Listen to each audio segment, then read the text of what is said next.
danger noodles. I am here with Daryl in the background.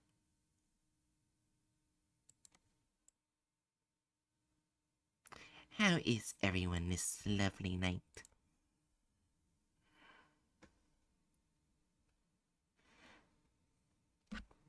Daryl.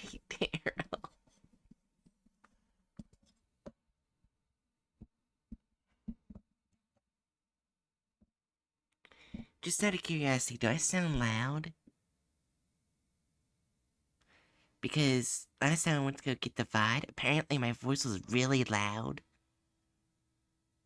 So I'm just curious.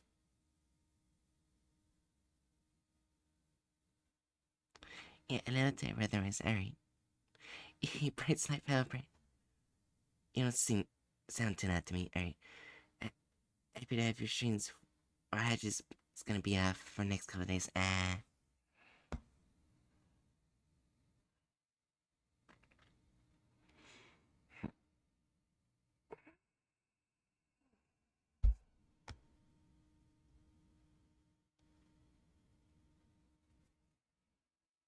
There you did. I mean, if I set it to 100% volume, it'd be loud, but, like, I don't set it to that, so, that's fair.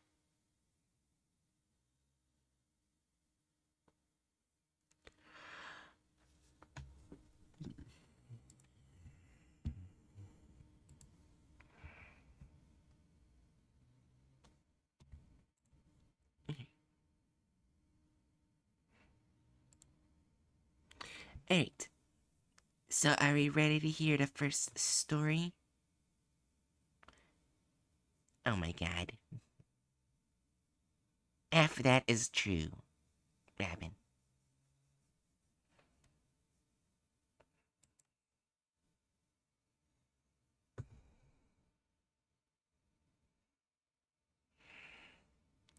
I thought that lower body of person avatar was a myth.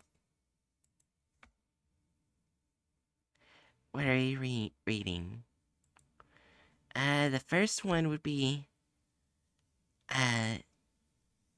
it's a SCP story from the SCP-001 Sheaf of Papers, The Fly Trap. Things exist. Immersion broken. Dude, did you never notice I had legs?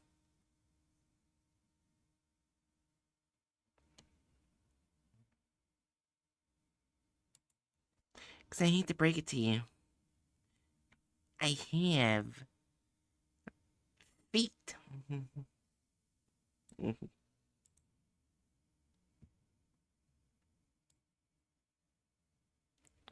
Aren't she not for free? Feet on Twitch for free?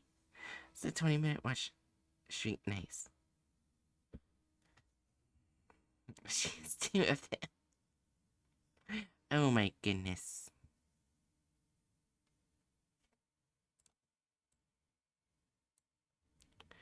Alright. I guess I shall now start it. It's paying top dollar for that. Oh my gosh. Alright. Time to start reading. The Fly Trap. A story in 13 parts. Read in order. I've taken the briefcase and I'm running. Running because that's all that's left to do. The embassy is 20 more miles east. I can see the lights from the suburbs already. I'm out of shape, but that doesn't matter. All I have is this briefcase and the thoughts in my head, and we're going to the embassy. Then I'll appeal to the CIA, or maybe Interpol, ask for protective custody. Let them put me in prison while they verify everything. I'll tell them. Hell, I know how bureaucracies work. Maybe they'll leave me in a cell my whole life. But that's alright. We'll have all the time in the world to find out what's in the briefcase. And I'll be safe. If I learned anything, it's not even madmen with hammers can cross 2 feet of concrete, especially if they don't want to. Look, pavement at my feet, briefcase shovels like paper in a breeze, and I quicken a little more. Take the briefcase and run away? Yes, I'm running, but not out of cowardice. I'm doing what no one's been brave enough to do yet. What no one's been able to, either, but they won't be able to catch me. It's been in the works for years, too. I didn't just get spooked. Didn't have a breakdown. I've known and planned exactly for this since years ago. The night of my first promotion. God, when they write the report, I hope they get it wrong.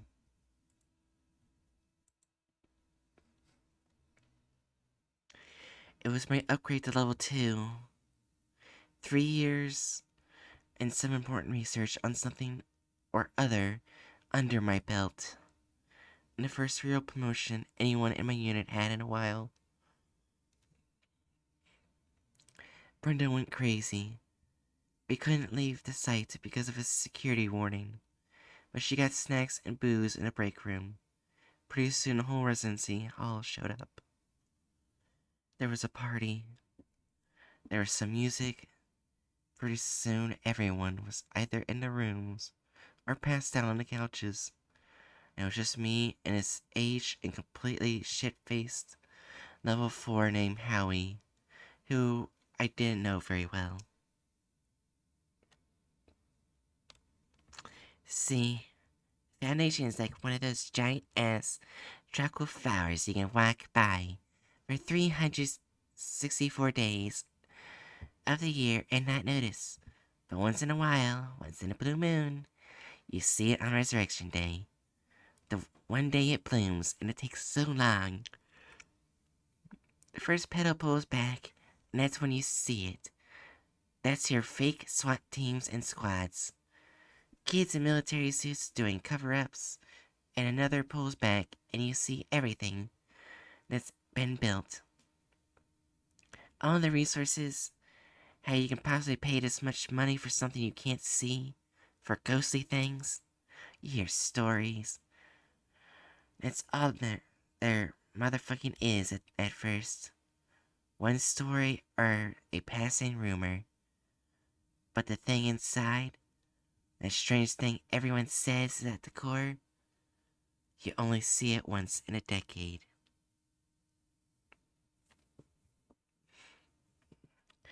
But the final leaf pulls back, and it's right there. It's what you've been looking for. Stinks like rotting flesh. You have no idea what it is. But you know right then that everything you've been doing is for this thing to bloom. It's for this. This is the most important thing there is. And it looks like shit. The flies come down and like the smell, they flock around it and leave. And then the corpse flower closes up again for another 15 years of hiding out.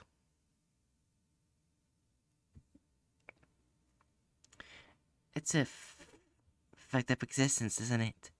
Spending all your time smelling like the dead. 20 years just waiting to attract flies. If I were that, I hate it. I went out. Doesn't mean it's wrong, even if it's stupid. I was pretty sure we'd never actually met each other, and I only had a dim clue of what he was talking about, which scared me. Because all the cameras and microphones, and God knows what. So I told him that, but Howie just laughed. There are no cameras.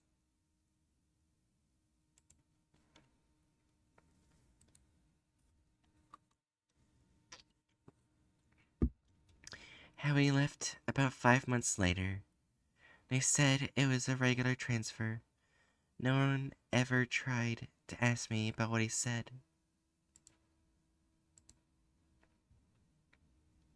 And it wasn't true. It's not like they tell you anything, ever. especially when you're new. But you can't just say all of that. Everything that you do, everything other people die for, and all that blood and horror is to attract flies. You do it for everyone else in the world too.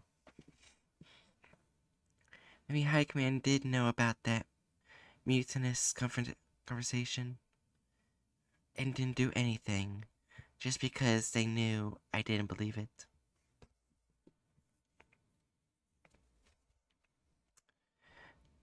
Brenda and I were promoted on the same day, the second time. She was focusing on containment by then, and I was getting a lot better at fiddling with my drugs and compounds. There was a little ceremony, more official this time. We grinned and took pictures that ended up on our new security passes. A man we hadn't met walked through the door near the end. He had a tweed suit, brown coat, gray hat, tie with birds on it, a little blackbird pinned on the hat.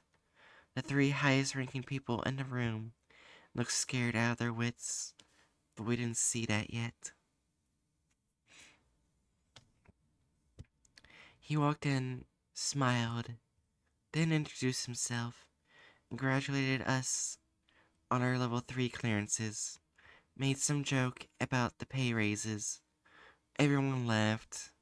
He walked over to me, threw his arm around me, pointed at Brenda conspiratorially. He said, "Watch out for that one." Then left, chuckling a little. And we laughed too, which made it alright. The three level 4s present all sighed and looks like they just found $50 in their pants, or maybe escaped a mad dog, sweat rolling down their backs. Well, they should be happy, right? We were being promoted, but as we left, I heard one of them say a name to the others. Just one name. 5. And then I went back to just being happy that I was alive. Like some little level 1 again. I got a little scared that night, but thought about a nice big office as head of material science and thought I'd try it out for a day. Read more black bars, and it seemed alright.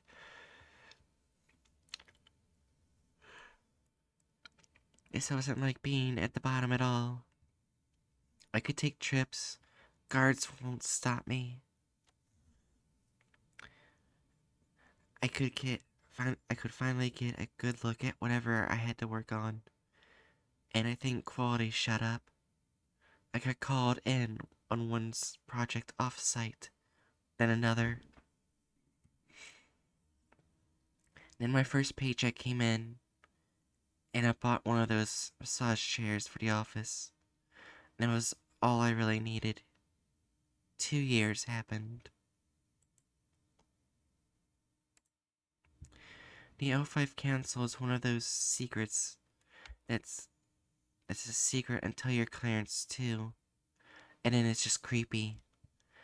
They're the people who control the Foundation. Who are they? Oh, they have numbers, not names. Who were they? Fuck knows.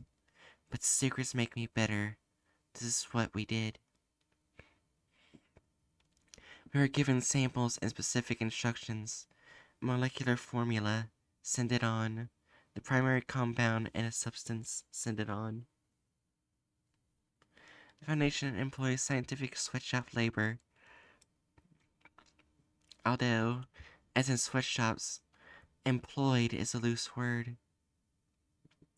We were given some designations, real ones, an opportunity to study them, in close containment, as if to show us, yes, the Foundation actually possesses miracles. You can split a human in these conditions into 2 categories. The ones that take orders as they get them, and the ones that are, as I think to call them in youth shelters, flight risk. Obviously, there are still cars at the lab doors by level 2. The little demonstrations do something for the flight risks, and it's safe. It's not like the big F actually needs to know why a snail makes chemically improbable acid. Who cares about that? Why would you? Why? Why? Why?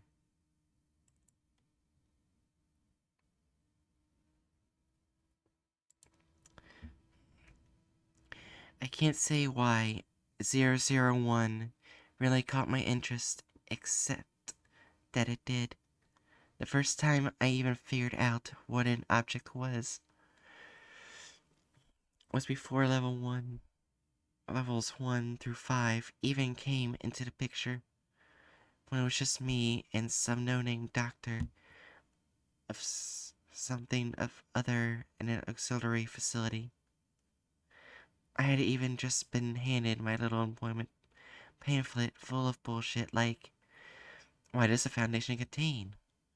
Because the alternatives are worse. What is the purpose of Foundation? To protect and improve humanity. But I didn't even care about that yet. So, this is 8786. A sample, right? Object number 876. Yes, there there are 875 more of these. Blows the mind, doesn't it? The doctor, a lanky man with a straw hair, grinned. What's the first one? Hell, even I can't tell you that. What's the second one? Computer or something? Check the sample. I think it's getting away. After that, I got recruited for real and sold my soul to the Foundation. I learned to keep my mouth shut, but I didn't stop wondering about it.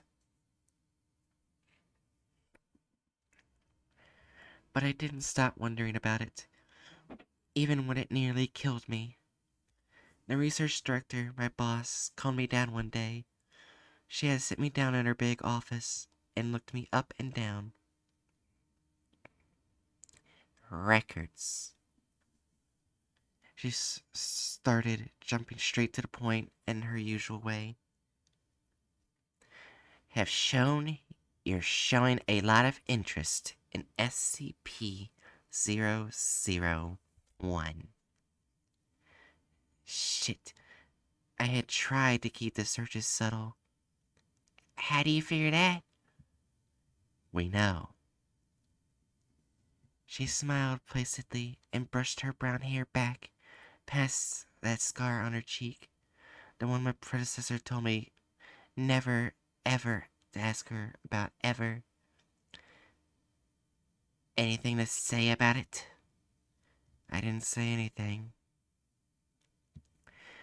Well, Command isn't very happy. Neither was she. She shoveled through some papers. You're not the first one, you know. Huh? To go digging, but like I said, it makes them antsy, Command. They don't like people intruding into their territory. Long story short, you're being transferred. What? Where? Ghana. Ghana? Not permanently. She closed her folder. I'm really, really sorry to lose you. They're building a new site there and want experts. You happen to be handy. Please pack your things. Wow. Fuck you. Never heard that one before. She laughed like a dog. It was a project they wanted some coordination on. A new site and a new containment in West Africa. So I went. It was built next to a little runaway and some abandoned farm units. A few architects were figuring out how to retrofit everything into housing containment units. The rest of us were solidifying the few units already built.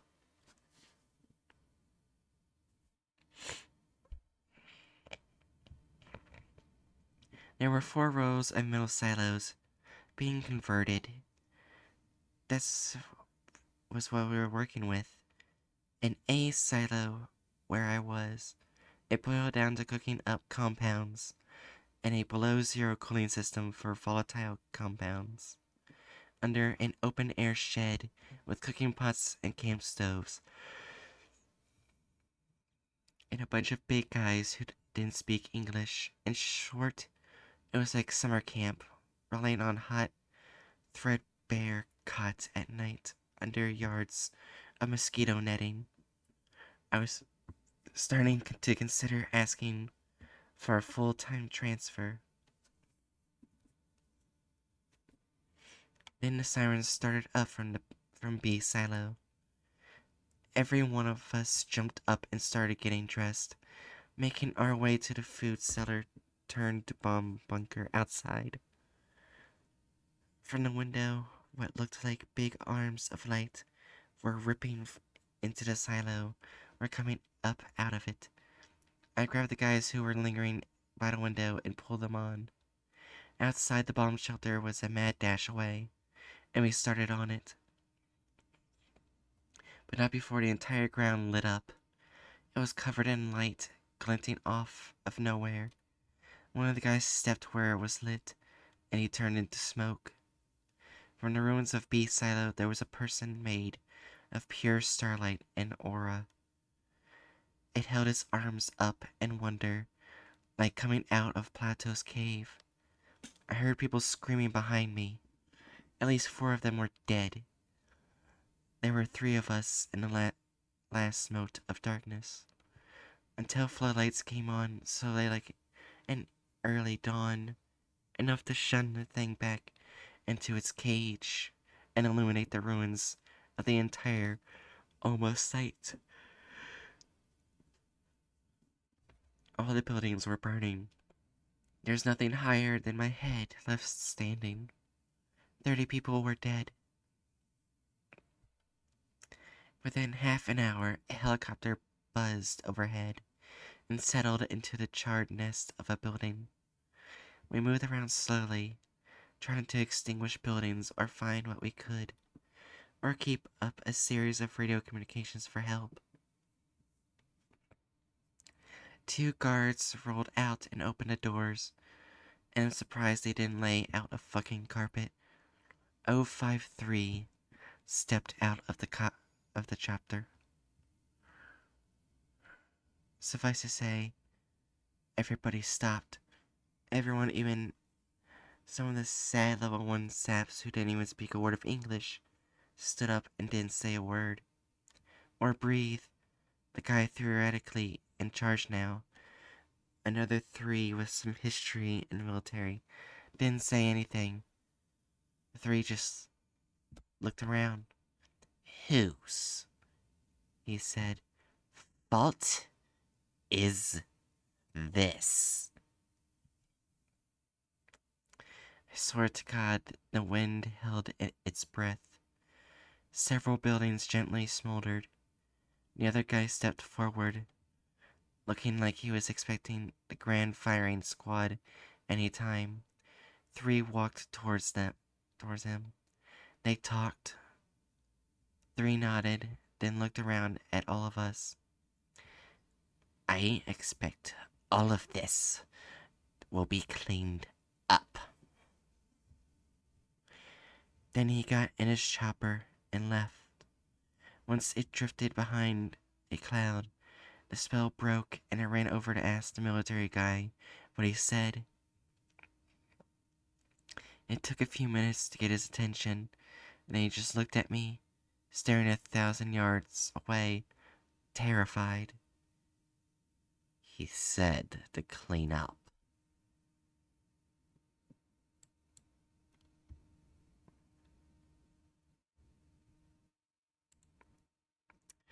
Two weeks later, I was back on a plane to Site 27, And that was my encounter with 3.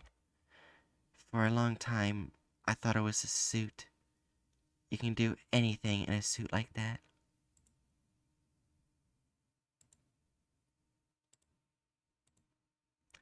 Brenda was ecstatic to have me back. She said she knew I wasn't going to stay in Ghana forever, and dragged me around and showed me everything she had been working on while I was gone. Her department had been busy.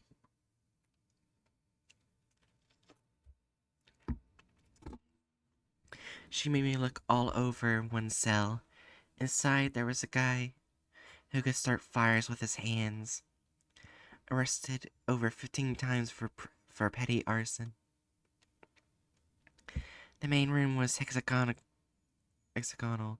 and domed with a camera sealed off by glass. At the very top, mats, Brenda said they were fireproof, littered the floor along with a chair, TV, and DVD player. We went up a level. Inside the cell, a ladder went up to a small bedroom separated by a screen door. Really? I asked. Go with it, she said. There was a bed, mirror, and chest of drawers. There were no windows or direct screens. We were looking in through computer screens, which she said were hidden in the ceiling panels. There was a tiny bathroom on the first floor separated by a screen. Brenda turned to me, beaming. Get it? Not really. Okay, let me elaborate. She turned off the screen and looked at me. He can close the bedroom door on us if he wants. We won't go in unless he breaks the cameras. We have permission to delay experimentation for up to 24 hours if he doesn't come out. You're kidding me. She sighed. We had to fight ethics on it all the way. But honestly, it will never force us. We and a psychologist go through his history, medical and psychological and criminal records. Found a recurring desire to be recognized as an adult. So we gave him responsibility. If he burns any of his stuff, we won't replace it for at least a month. An architect designed it. No windows in the bedroom. No obvious cameras. It's recessed. Gives him a sense of privacy. He asked for the TV, but we've denied most of his requests so far. We haven't had any problems. The compound's easily mass-produced. It's only safe, but we have very similar plans for Euclids and even Keters in the process of approval. See? Okay, you're still confused. It's not hard to design prison cells. The problem is, once you do, you have to turn every hallway outside the cells into prisons. Every laboratory or facility they touch has to be a prison. All of that really drives up the bottom line. And everyone they contact has to be a guard. Sooner or later, they stop caring or try to kill themselves. With this, containment becomes a cinch. Have a guy with a gun somewhere, but most of these guys will never try anything.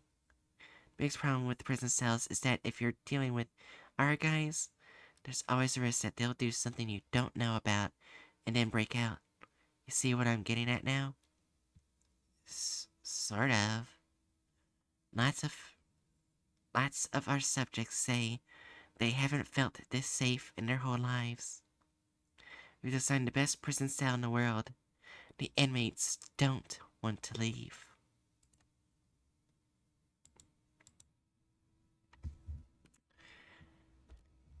There's a worm at the heart of the tower.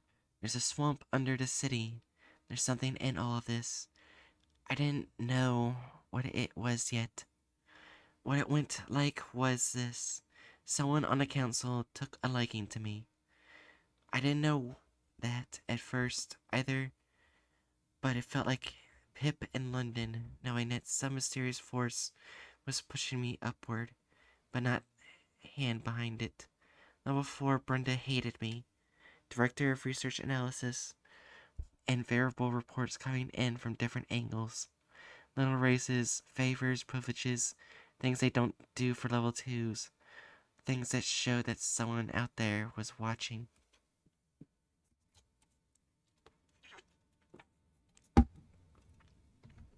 I gave a presentation about some house to Seven and her train. She asked intelligent questions. The whole thing was a test, of course, but to what end? And 5 came around once. Appointing new O5s was apparently rare to the point of legendary. There was just something long-lived about them, but even they need staff. But that gave them a lot of time to think, meaning I had plenty of time to worry about my mysterious benefactor. 5 adjusting his black and yellow blackbird tie like it was the most important thing on his mind, didn't say much.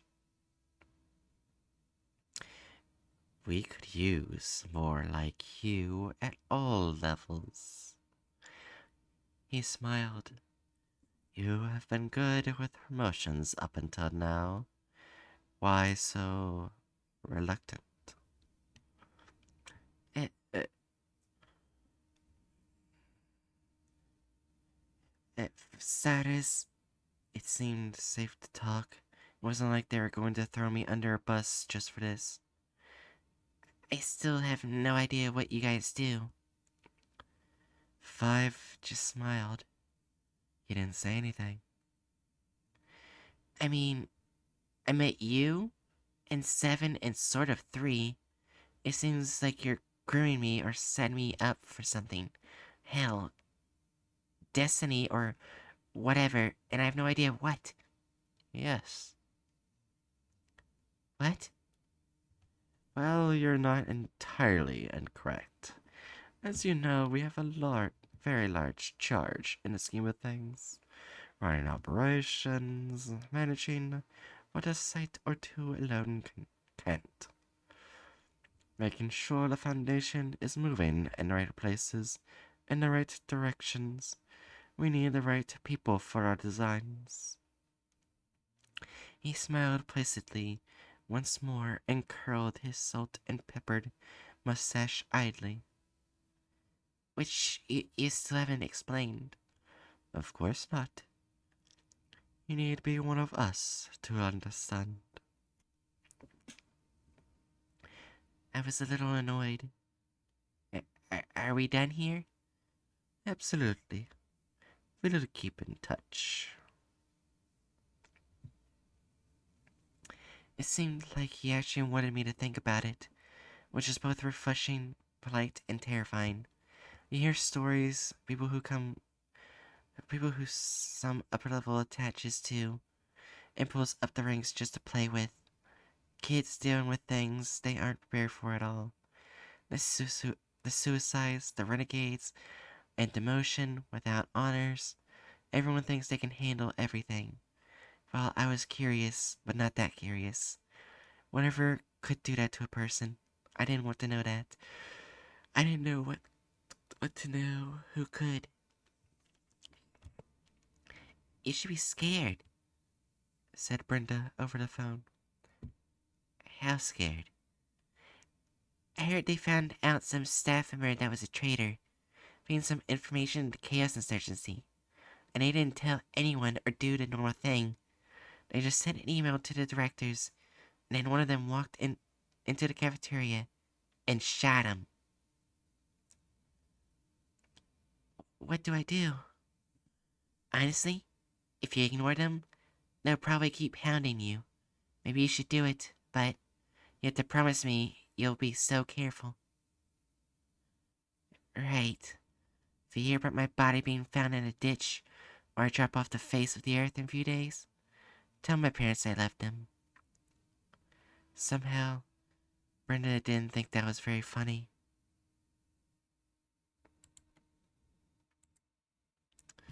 6 months later, a paper showed up on my desk. It said, Will you come?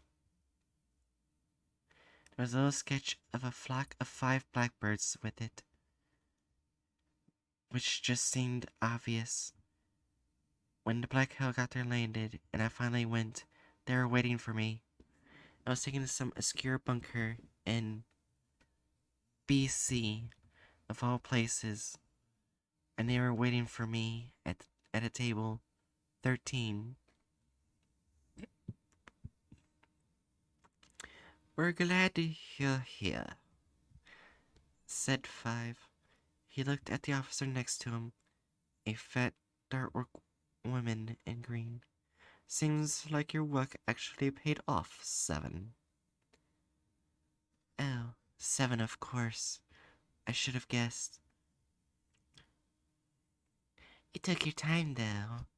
You've got spirit." She smiled. "Ready to join the dark side?" I didn't. I didn't say anything. "Speak up, kid," an old woman said. "I guess so," I started. "But you guys freaked me the hell out." There was appreciative laughter all around. "Haven't figured it out yet?" 7 asked. "You spent so much time digging. Well, there's no secret riddle at the heart of everything that you'll find out about. Just a couple of our private charges with no bearing on the rest of the world. And then there's only us. What do you think?" The briefcase, the first time I saw it, was on a table in a locked room. There was a net. It was a natty crocodile skin and shiny, like it wasn't opened that often. It had some mental fixtures I couldn't make out. We were looking through a window. "If you read that there, that would explain everything," 7 told me.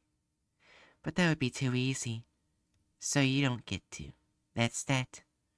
Over here's your quarters for the next few weeks." I had the notion, as we passed by it, that the window we looked through was plate glass, and that the briefcase was in looked exactly like a containment cell. Then again, so did every room here. So this little building was a big secret edifice. This was the point of everything. Everything I was looking for had been right here.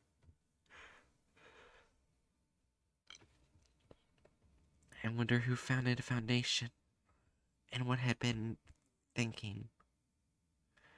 I even asked 7 about 001. "You're not very quick, are you? Well, stay with us for a little, in our little fortress for a little while longer. You'll work it out in the end."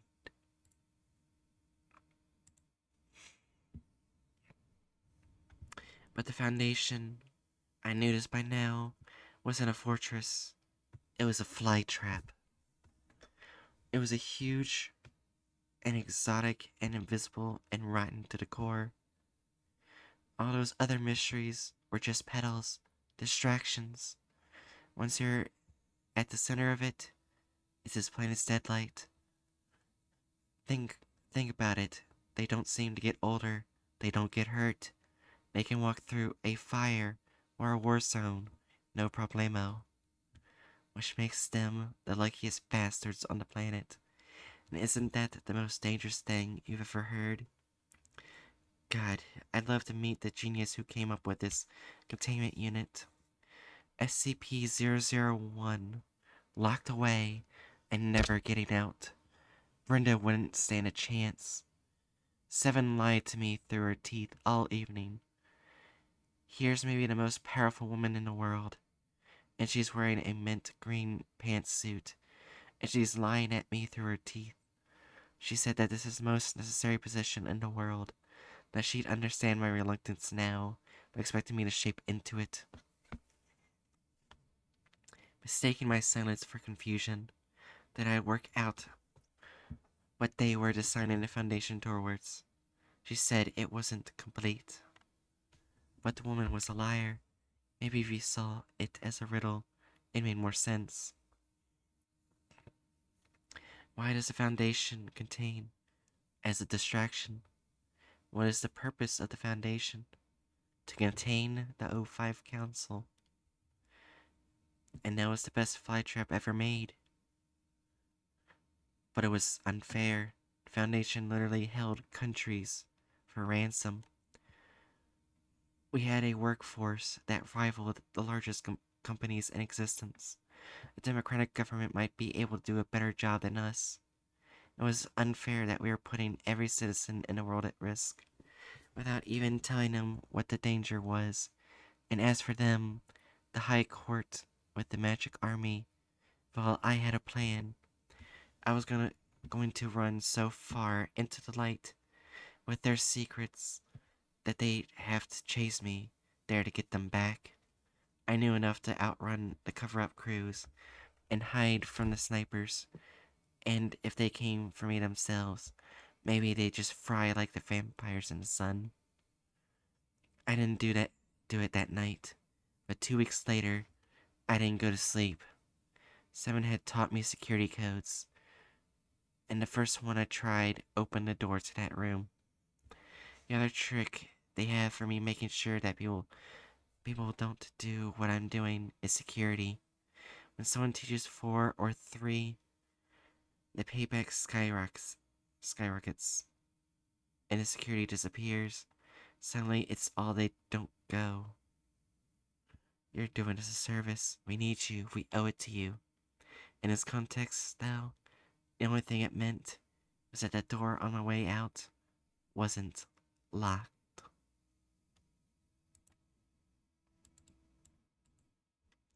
The briefcase is heavy and cold in my hand, shaking as I run for it.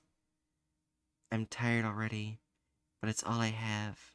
My feet are pulling on in some direction, as by invisible perpetual violation. Perpetual volition. The first shapes of skyscrapers are beginning to glow on the horizon. I can see them clearly. Yes, I can see them clearly.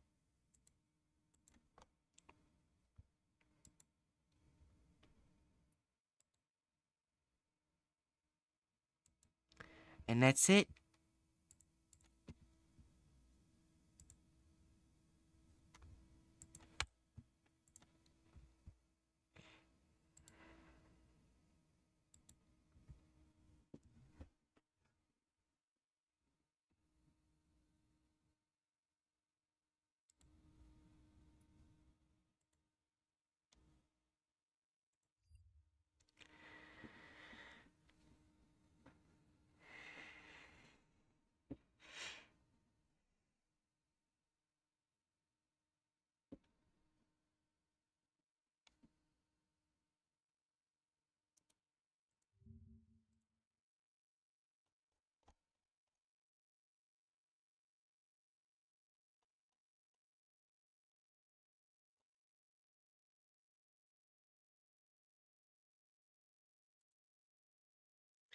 I kind of lost some of the plot bit there, but it looks like the person's attempting to reduce the amount of the control the Foundation has.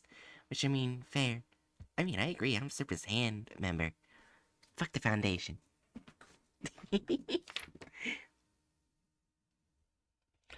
Also, hi, Keelan.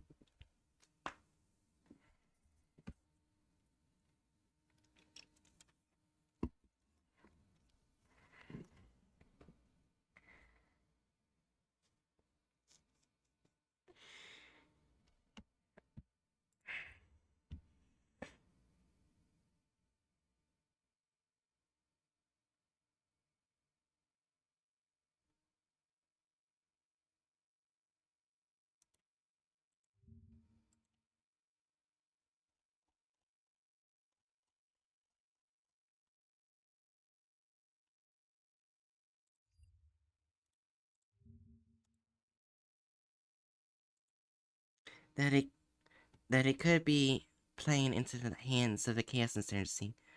So much political maneuvering in this world.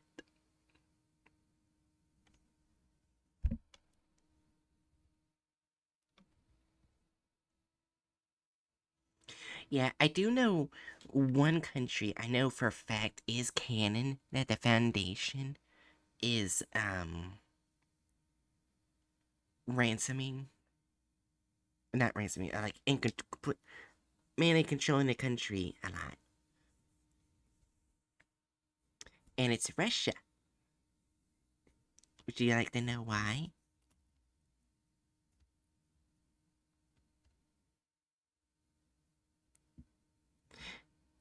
Huh?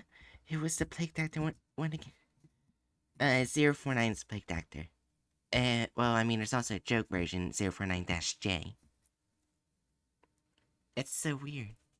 Would you like to know why they control a lot of Russia? Huh? Why Russia? Because SCP-610, aka the flesh that hates, originates there and is contained mainly there. So, so basically, if Russia doesn't do what they want, they could just leave and let 610 go rampant.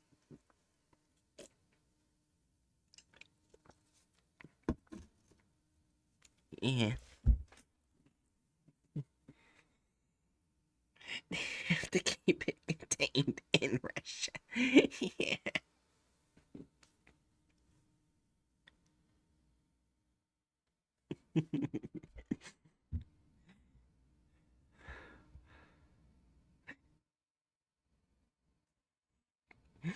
Why did you think Switzerland, though? That's what I want to know, Buckworm. I'm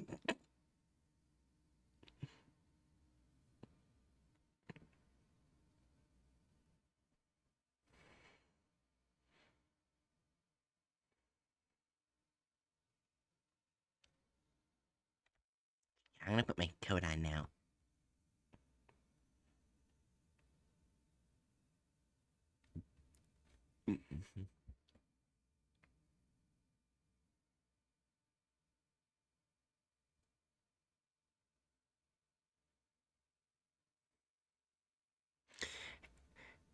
Actually, with my book, like the book here, it actually looks like I'm going to a beach,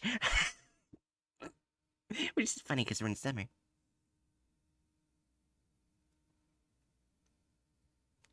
Famed for its neutrality, thought the Foundation wanted to be at least neutral with most countries so they could extract SCP. Ah, that's fair.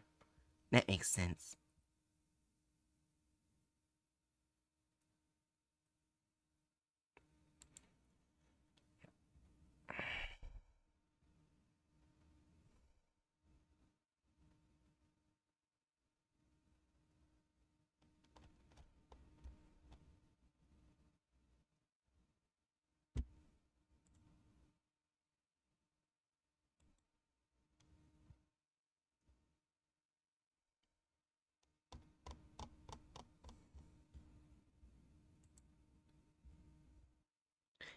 But I mean, just have to control the whole Russian government is wild.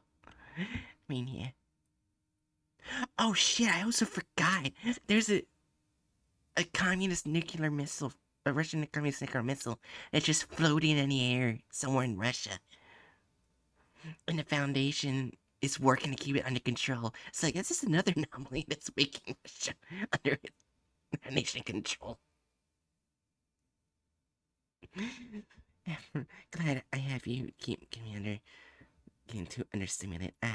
That's why I'm glad you're enjoying yourself.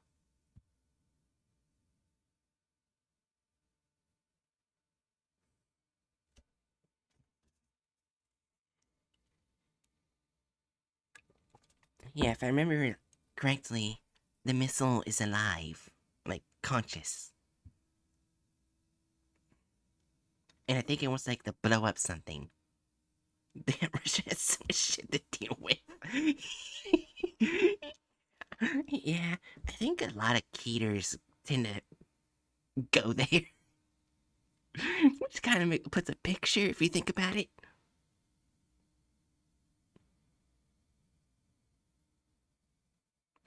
Okay, I may be getting this wrong because I think there's another SCP where it's like this house in Russia basically, if you go inside, you'll be turned into a living puppet for the house to play with. Forever. You cannot leave.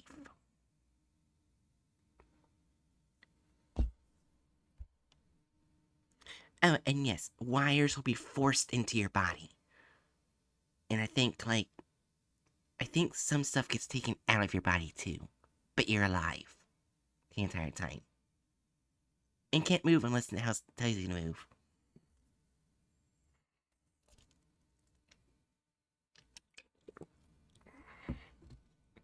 Looks like SCP-1097. Oh, 1098. Yeah, you actually found it. That's nice. I'm guessing that's the missile. I can't remember if that puppet house is in Russia though, but I think it is.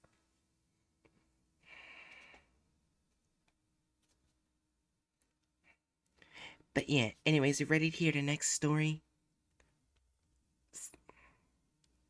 Oh, 1098 is the puppet house. Oh, you actually found it. The puppet house, okay. Okay. Yeah, the puppet house is really fucked.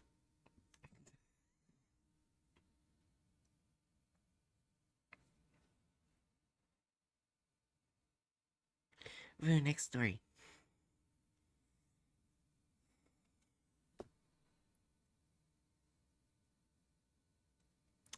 Yes.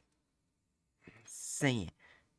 Anyways, as for the next story, I'm going to give a bit of a warning because the original SCP had some very dark and very fucked shit in it. I don't know if the story will have it as well, but this story is uh based off of SCP-001, The Factory.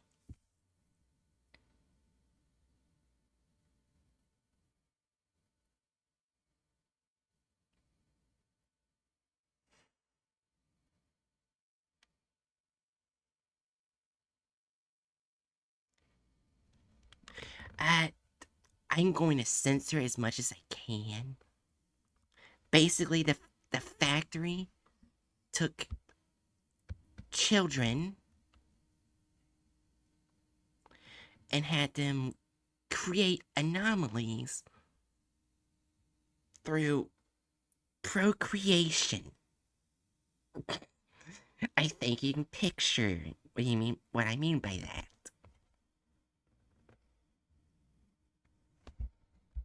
I don't think the story will talk about that, but the factory does go into very dark topics as that.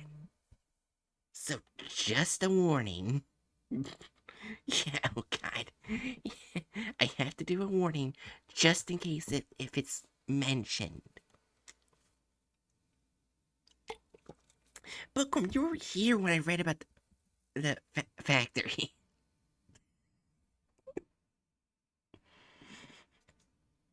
Oh, weird. Or are you talking about the pup? Or are you reading the puppet house?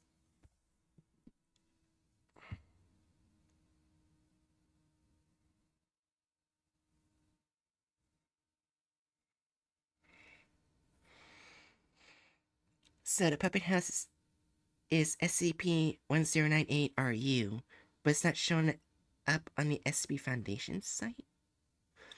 Oh, it might be showing up on the. Is the yeah, because RU stands for Russian, meaning it's part of the Russian international site. The SCP Wiki decided to yeah, decided to make multiple branches. That way, it can have multiple different languages.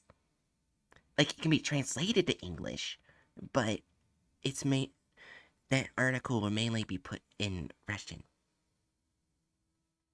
It's basically to branch out for other people who don't speak English, which is a good idea.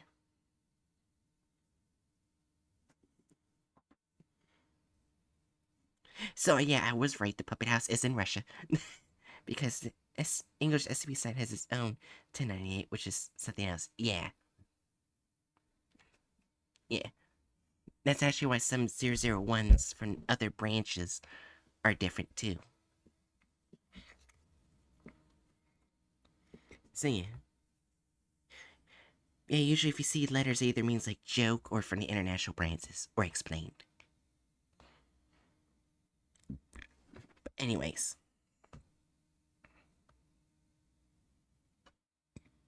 Let's get on with the factory story. I was wondering what argument. Yeah, and when I know. Let's get on with the story. 12 Tales About a Factory. Good evening and welcome, gentle readers.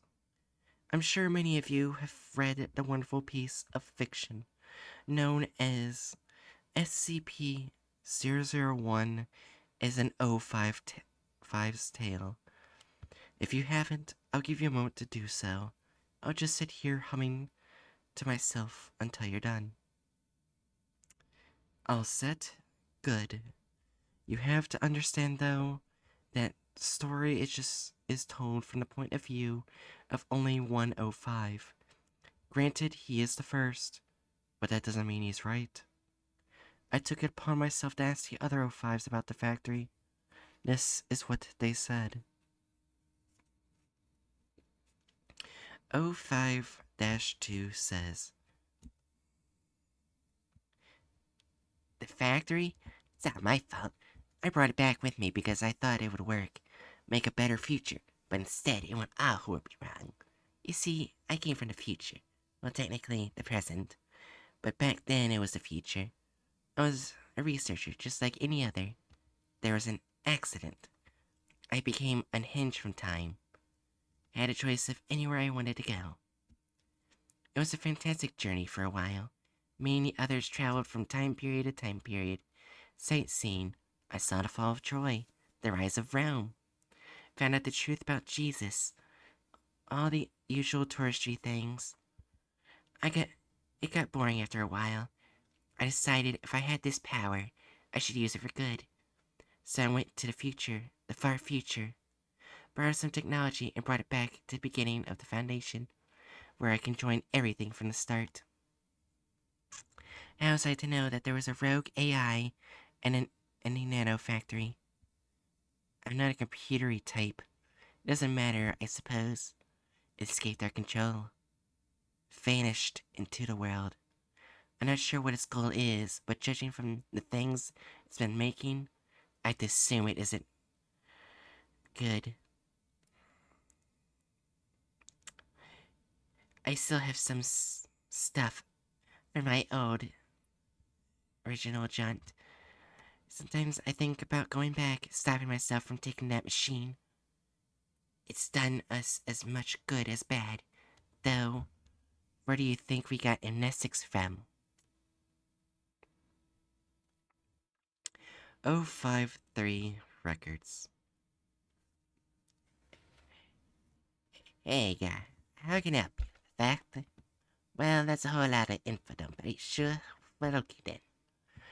I'm probably the best one to help you with this, actually. I was there when the factory was born. You might as well call me one of the three wise men who presided over its birth. The other two? Well, they don't actually matter, see? The factory is our name for the first self-creating artificial intelligence. I think today they would call it the Singularity. But we didn't have a name for it back then, so we called it the factory. Because that's what it looked like from the inside.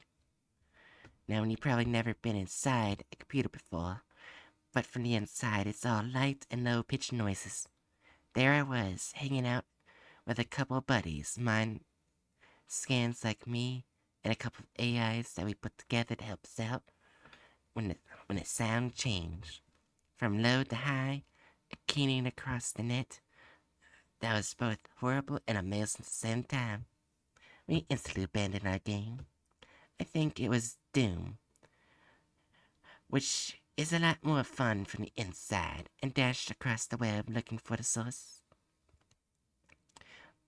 On a little server somewhere in Soviet Russia, we found it. The data packet was expanding and pulsing like a heart. We stood there for a moment watching it and then dove in, ripping it open and letting out the factory.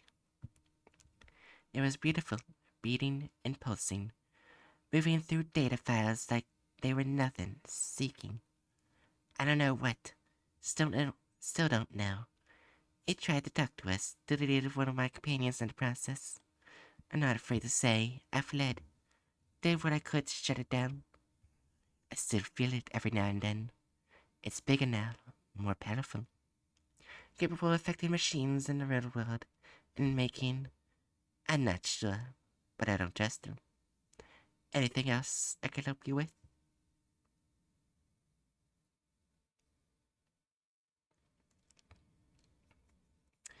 054 relates. If we knew what the factory was, don't you think we'd stop it? The factory is the most dangerous group of interest we face, and we know nothing about it, except that it makes skips. Every other GUI we can handle but the factory. Okay, let me take it one at a time. The UIU is a joke. The art kids are just rich brats trying to be funny. Mickey D's can be bought. The Gawks actually help us by destroying the ones we don't want to deal with. Both the damn churches are hobbled by religious conviction. We already broke Prometheus, and we're about to break Wondertainment. But the factory is still out there, somewhere pumping away skips and letting the general populace have at them. If I had things my way, we devote a hell of a lot more resources to finding out who the fuck these guys are and how they make skips. 05-5 quips. Factory? No such thing. It's a cover up for SCPs we actually made ourselves. Now fuck off.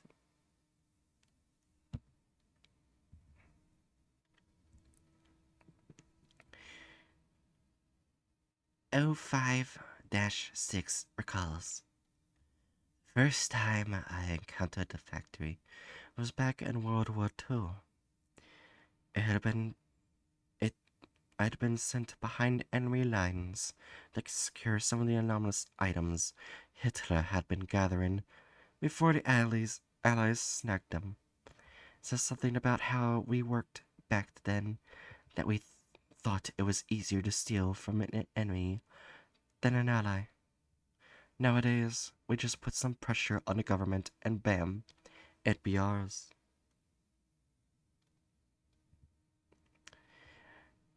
I'd been back and forth across the lines a couple of times by then, and a fantastic cover worked up a captain in the Schlossstaffel that let me pretty much go anywhere I pleased, because no one wanted to question me, and risked being put under scrutiny. This last time, I've heard word that the Fuel Society had finally got their hands on something big, something that could turn the war in their favor. I got picked to go and either secure or destroy it. My first hint that something was wrong was when I got attacked by a dozen Punch and Judy dolls while exploring their warehouse. The little assholes kneecapped me with a walking stick and then proceeded to beat the snot out of me. I lucked out, got some leverage, and began snapping their wooden necks. Damn things bled like a fucking pig, blood spurting everywhere. Each and every one of the fuckers had the factory stamp on their behinds. But aside from those things waiting for me, I didn't find anything. I trekked the rumors across Germany to a ruin at the base of Zoospitzel. Some old Norse something or the other. Fucked if I know. Never been much for the details of history that I ain't lived through. Anyways, I get under this mountain, and damn near the whole thing is hollow, filled with these giant round stones floating around in random patterns. The fuel researchers had figured out how to tap the powers of these things, and were mucking around with them to create new skips. They created a damn skip factory. The usual happened. I saved the day, brought the big balls crashing down, destroying their power. It wasn't the only one, though. There's still more of these things out there being used to create, well, whatever people can think of. Of course, I kept a souvenir. Where do you think we got 627 from?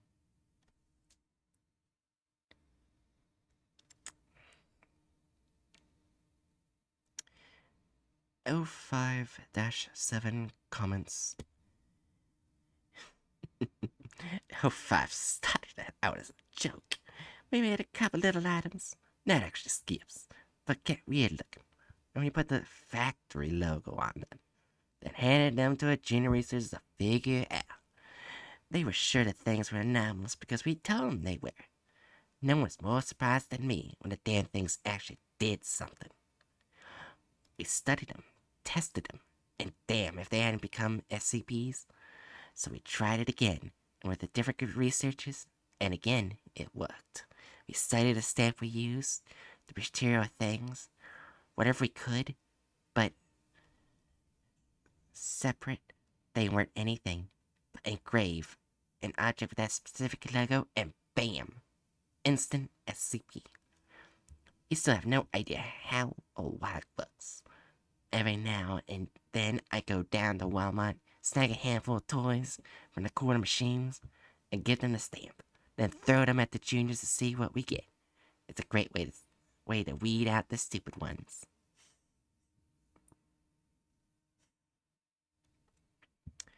O58 relates.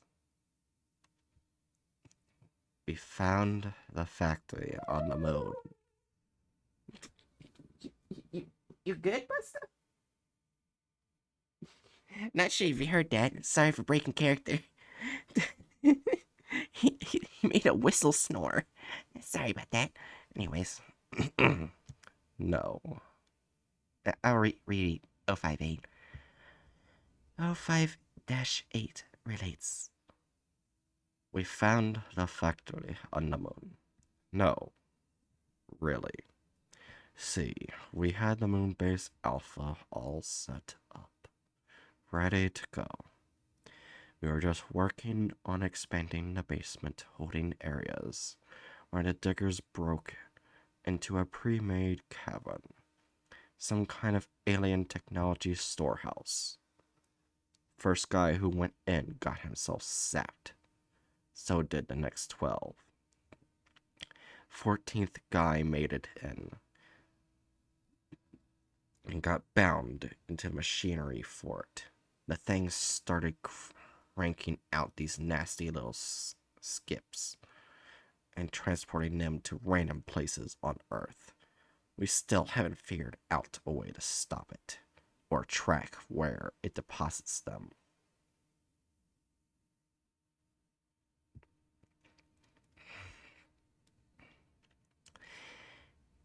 O59 remarks. Atlantis. 0510 expounds. We found him in this old temple up Tibet ways. A sword man with a workshop full of ancient tools, putting away, crafting the most amazing items. 50, 10, 127, so many more. He seemed to take no notice of any requests, or attempts to stop them. Just keep making these things. So we did what anyone would do. We kidnapped him, locked him away at the bottom of Site 1, gave him more tools, real up-to-date stuff. We never noticed when he started stamping the factory on them.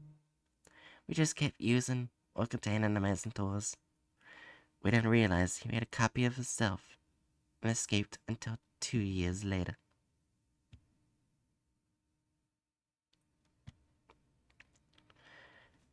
0511 rants. I was there when the factory first appeared, you know. It's how I became an L5. Well, okay, it's not the sole reason. I worked my way up, but it was the first one on the scene when they landed. Roswell, New Mexico, July 4th, 1947. Yes, you heard me. Aliens really did land that day. And yes, we did fuck up the cover up. We've gotten much better at it since then. I learned how to manipulate the papers and hired our own conspiracy theorists to make the real ones look sillier. But I digress. It came down in actual flying saucers. These round featureless crafts honed straight in for Site 12.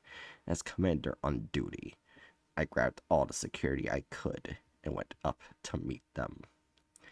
I didn't think of a second that they would harm us. Maybe I just read too much science fiction.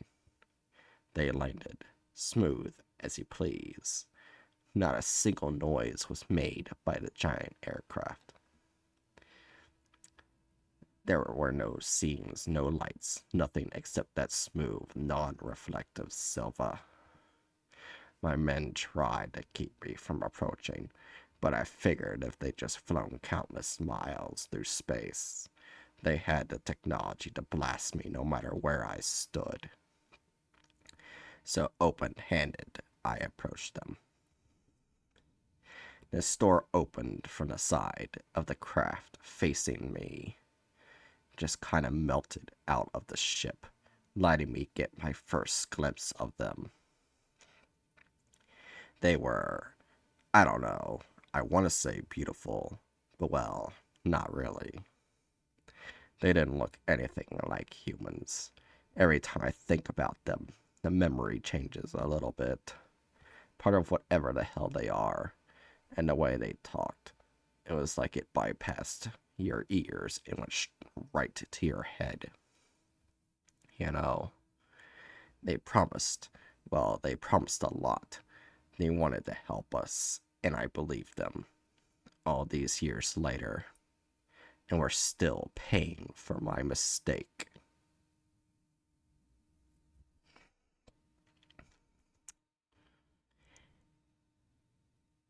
O512 concludes.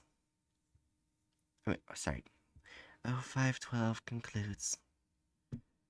The factory is a mess. The way the eggheads explained it to me. Human belief is a powerful thing. Enough people believe. Truly believe in something. The more potential it has to exist. So back in the day, people believed in gods and monsters, and those things came into reality. So what the Foundation did was to get people to stop believing in fantasy and start believing in science. But they left a whole lot of things that existed in a kind of limbo. In order to survive, they had to turn inwards, tie themselves or their powers to objects. Because of a weird twist in human belief, those objects all get the same stamp of approval.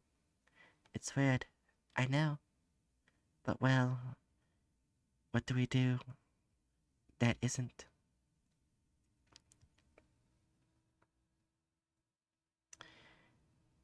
Summarization. There you have it. Of course, now that you're at the end, I expect you to have two questions.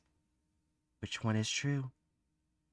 Why is this story titled 12 Tales when there are only 11?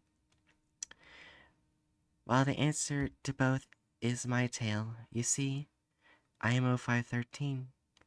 You cannot see it right now, but I am doffing my hat to you. My duty, my sole duty as an O5, is keeping an eye on those SCPs that travel between dimensions. We have quite a few, but in ones and twos, It's no big deal. What I created the factory to do is to act as an antibody to large amounts of other dimensional invaders. When it detects these things, it transforms them, rendering them, if not safe, then safer than they would have been. And the old man, he helps me keep it all straight. Of course, you don't have to believe me. After all, who says I actually know the truth? And that's it.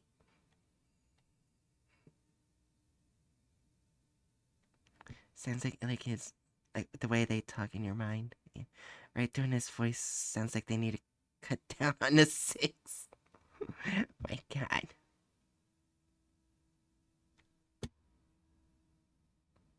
That's very good at being a voice actor. I don't know about that.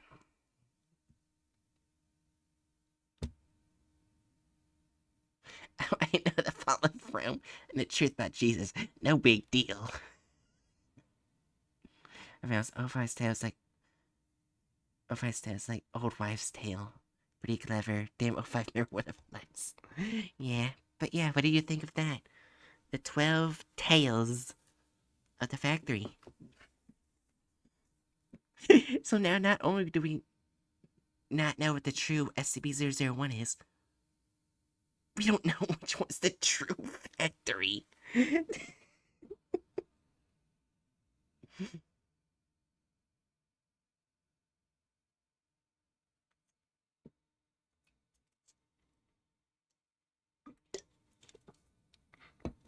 Watch, none of them are true. Well, I'm hoping the original one isn't. And the O5 cancel is full of shit.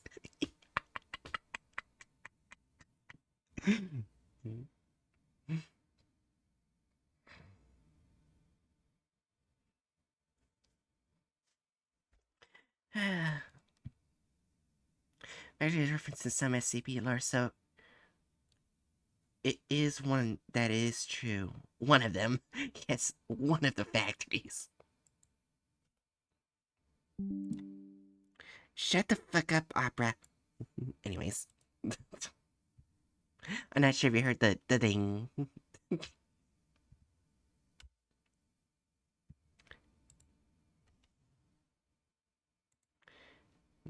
Yeah. But could they have changed the lure? Like, how deep does this go? I don't know.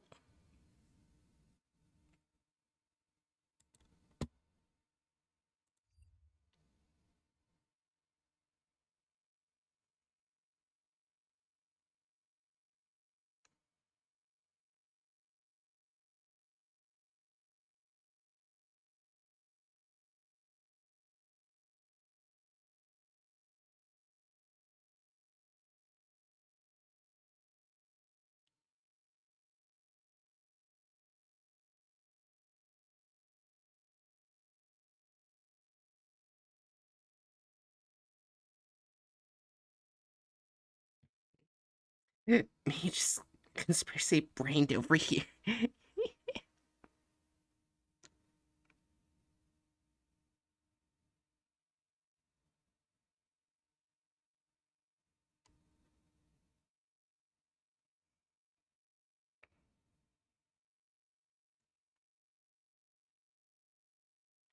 Oh, this is interesting.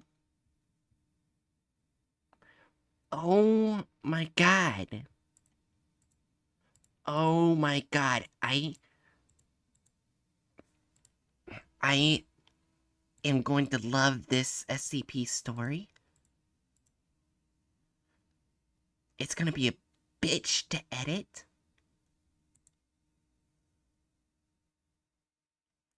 But there's a bunch of SCPs that form together to make a bunch of uh poems that I'm going to read this.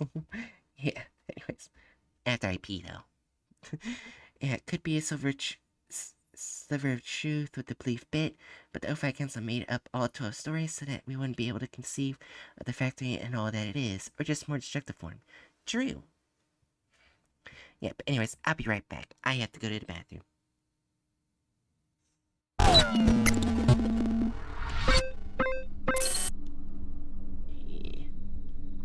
be right back.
And I'm back. Alright. So. Alright. This next SCP is comprised of multiple short poems of, well, SCP poem thing. It's Arbitrary Darkness. It has SCP-003, 917, 1293, 1468, 1522, 1541, 1553, 1595, 1640, 1832, 1863, 2307, 2989, 4149, and 5147. They each have their own poems. Or poem. Some only have one.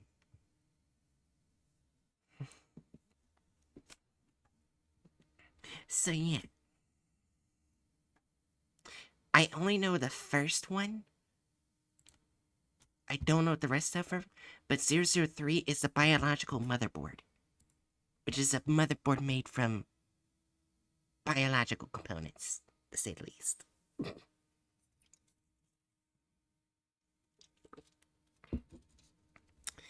Alright, is everyone ready to hear these poems?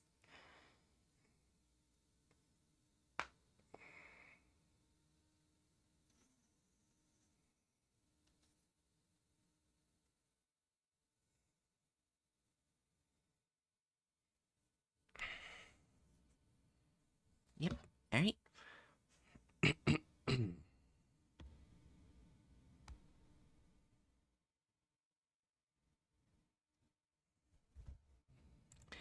Alright.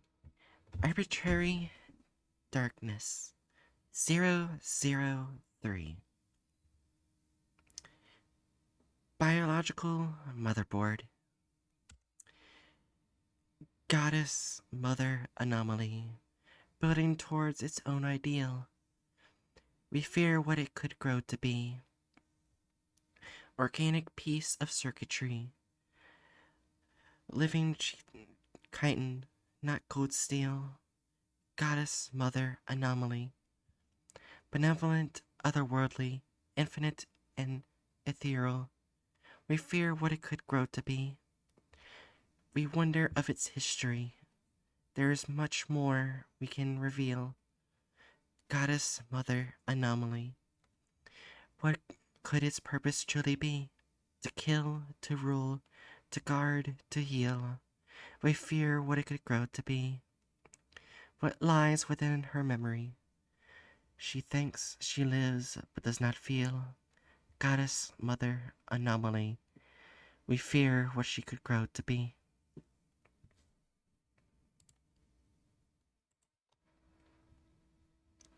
Alright. Alright, so that was the first poem. Yeah, these poems are a bit short, just so you know.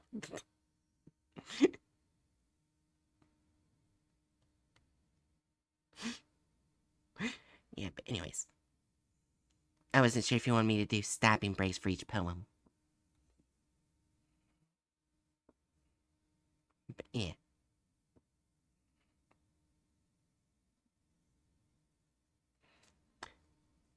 So yeah. Guess I'll go with the next poem.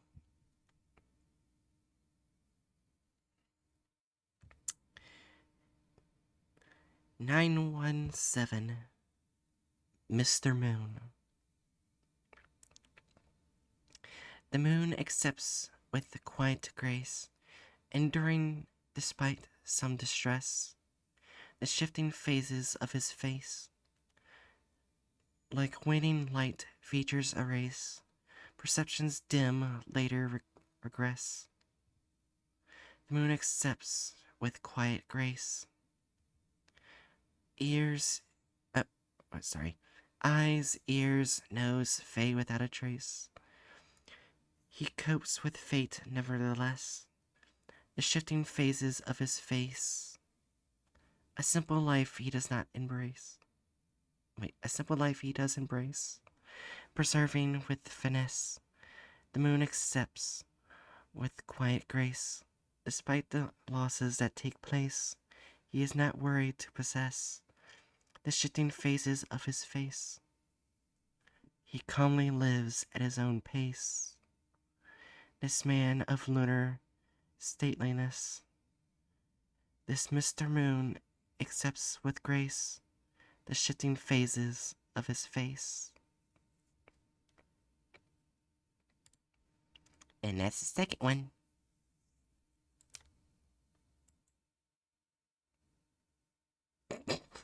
Oh my god. Oh my god.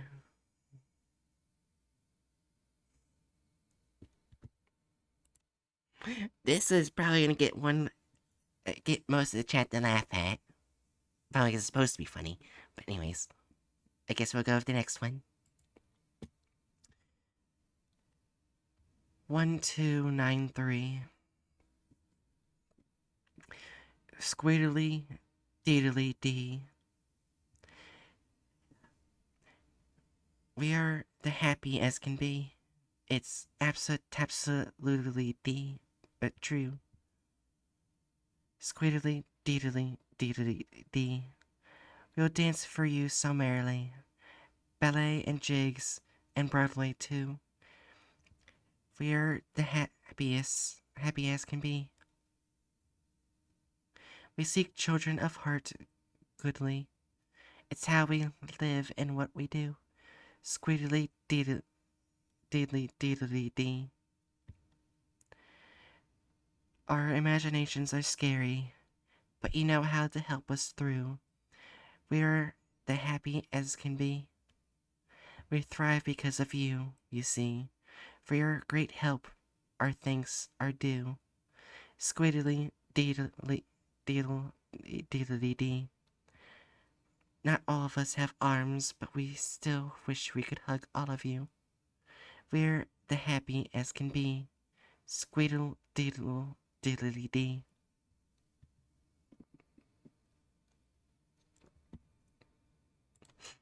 That was the third one.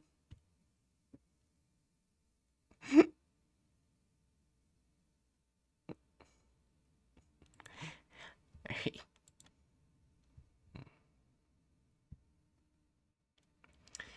Alright. 1468. Literature birds. Just the carving of stories is all that we need. We strain and we struggle for our own grand behest. Not a thing can compare to these words that we read. We care not for ourselves and the bonds we exceed. Yes, it hurts, but we find that we have no protest. Just the carving of stories is all that we need. Through this task we press on, seldom rest, seldom feed. All our lives, all our strength, we thus put to the test. Not a thing can compare to these words that we read. We have seen your efforts, crafts made by human deed. Your ink-covered paper is imperfect at best. Just the carving of stories is all that we need. To our beaks and our stomachs we pay little heed. There's only the words and the stories our quest. Nothing can compare to these words that we read. We do not think too much of the day we'll succeed. What matters is the journey and how we've progressed. Just the carving of stories is all that we need. Not a thing can compare to these words that we read.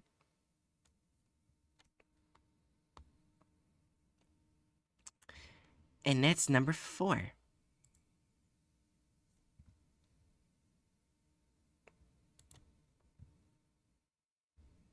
Alright. Let me just take a swig of my drink real quick.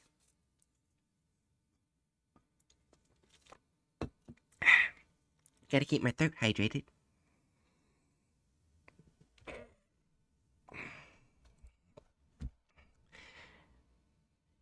1522.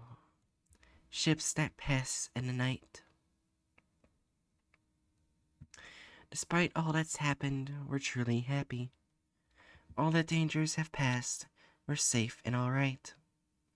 To live and to love in the midst of the sea, side by side always is what we wish to be.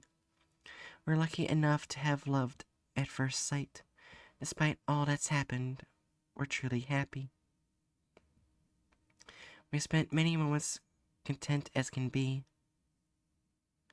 to whale watch together in fading sunlight, to live and to love in the midst of the sea. We do recall sometimes that dark memory. We think of the chasing, the harpoons in sight. Despite all that's happened, we're truly happy. No matter what iceberg or weapon deadly, forever we'd promise, regardless of plight, to live and to love in the midst of the sea. Though now we no longer can travel freely, we're still glad we didn't just pass in the night. Despite all that's happened, we're truly happy to live and to love by the shore of the sea. And that's the fifth poem.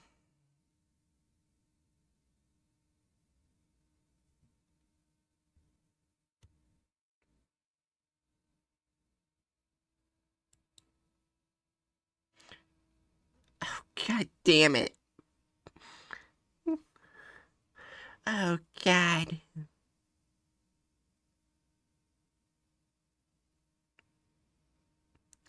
I have to read this in my regular voice.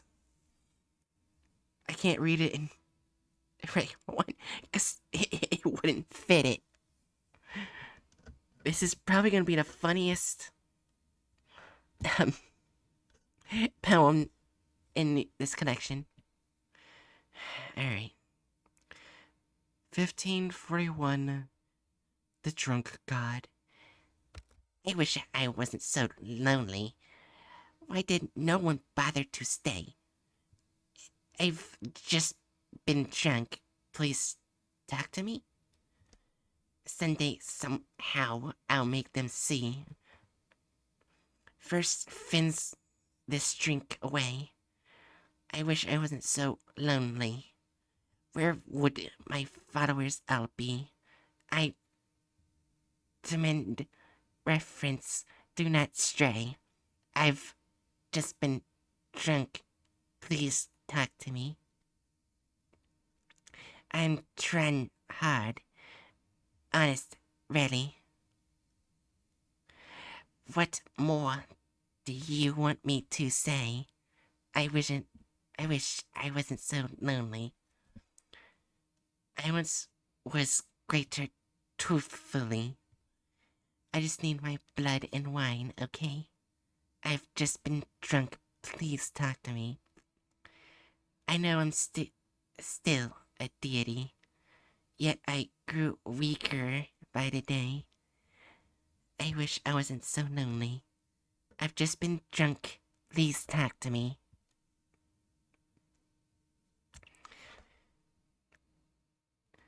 And that was number 6.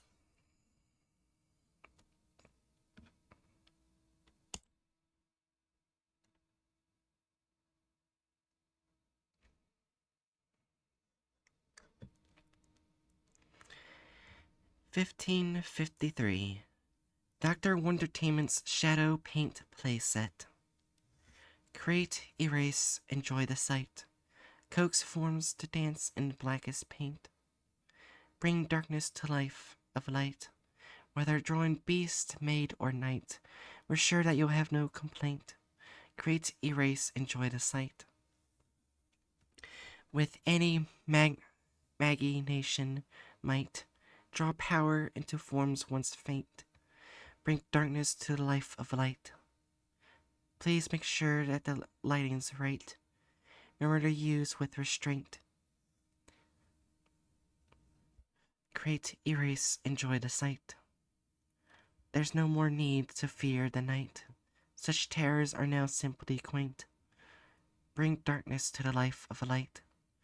So dream on, we're sure you'll delight. and shadow play without constraint. Create, erase, enjoy the sight. Bring darkness to the life of light.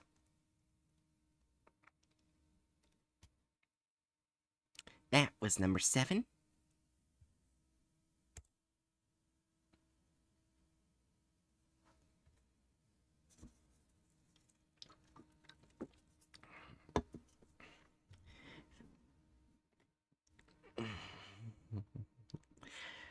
1595. Out of time. You know, there's no place you can stay. Who could you possibly turn to? It doesn't have to end this way. Why run from me? Why seek delay? No matter what you try to do, you know there's no place you can stay. I'll finally catch up one day. I know forever well it's true. It doesn't have to end this way. To me, you're nothing more than prey, no matter when you travel through. You know there's no time you can stay. What more could you want me to say? Danny, Ben, I'm coming for you. It doesn't have to end this way. When I find you, I'll make you pay. Dear Molly, doll, they're my kids too. You know there's no time you can stay. I guess it has to end this way. That would be number 8.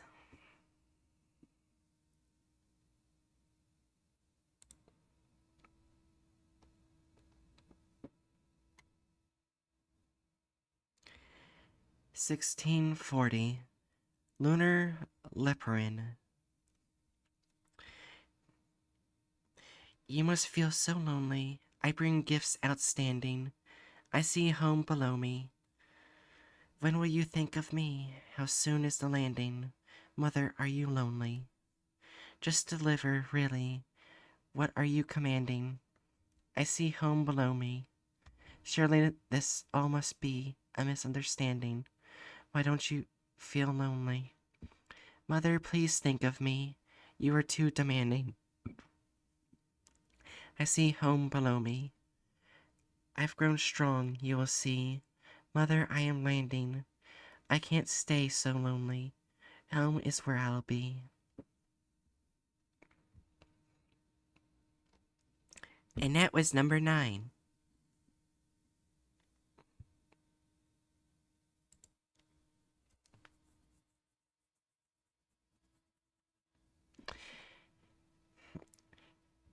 1832. Faith Half Healer. I was never really a fraud. I simply act the way I must. I know how it feels to be a god. The Lord's strength fills me full and broad. My healings were all built on trust. I was never really a fraud. I led the masses trite and odd, met punishment for sin and lust. I know how it feels to be a god. I see through lies condemned and flawed, work miracles as I see just. I never really was a fraud. I've gone past where preachers have trod, condemned the fragile to the dust. I know how it feels to be God. Although my actions are no laud, I can't just let my talents rust. I never really was a fraud. I know how it feels to be God.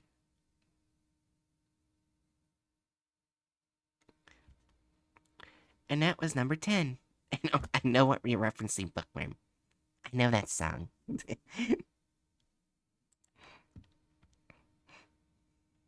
Yeah.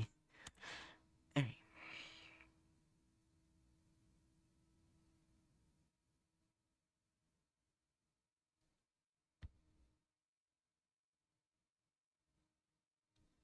Alright. 1863. Lime lit off and a sarsaparilla cream. It's clear which soda you love more. Lime lift off lifts you to the sky. To friendly rivals, this means war. We know what privileged folk look for. Know what the high class wants to buy. It's clear which soda you'll love more. Above uncultured slops, you'll soar. Elite taste is the way to fly. To friendly rivals, this means war. Your life depends on it, we're sure. A shame should your flight go awry. It's clear which soda you'll love more. Sarsaparilla will make you snore. Cream's really so mundane you'll die. To friendly rivals, this means war. The fruit of knowledge all adore is the lime we will not deny. It's clear which soda you love more. To friendly rivals, this means war. Now, this one actually has two poems that go against each other. So, let me read the second one. 1863, lime lit off in a sarsaparilla cream. It's clear which soda you love more. Our sarsaparilla cream's the best. To friendly rivals, this means war. For a great price at any store, from Carl's Caffeine Club, we attest. It's clear which soda you love more. Breathtaking taste no one can ignore. Go on and put it to the test. To friendly rivals, this means war. Never again breathe muck or gore. This drink has made to soothe the stress. It's clear which soda you love more. Lime liftoff is what we abhor. Elitists simply can't contest. To friendly rivals, this means war. Those limey drinkers are a bore. So let them burn, we do suggest. It's clear which soda you love more. To friendly rivals, this means war.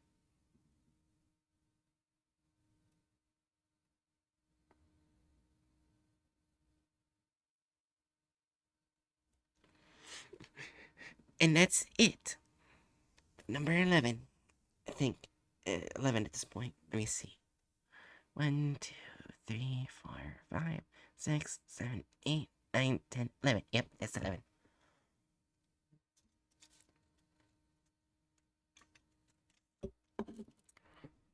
Alright, now for number 12. 2307. The pen is mightier. The blade unmade, the stories blurred. A mystic legend oft retold. A broken stylus wrote the word. The shaman's wisdom undeterred. A horsehead crown the truth will hold. The blade unmade, the stories blurred. The keen to battle each time spurred. Through love and loss stands ever bold. A broken stylus wrote the word. The son of treason cries unheard. Meet each new end and blood run cold. The blade unmade, the stories blurred. The lady of a vow conferred. In water seals a sword uncontrolled. A broken stylus wrote the word. The metal god, with wrath incurred, has watched these crisscross face remold. The blade unmade, the stories blurred. A broken stylus wrote the world.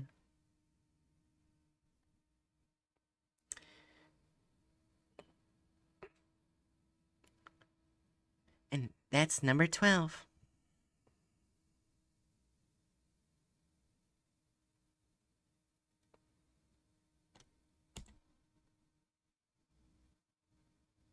Oh my god.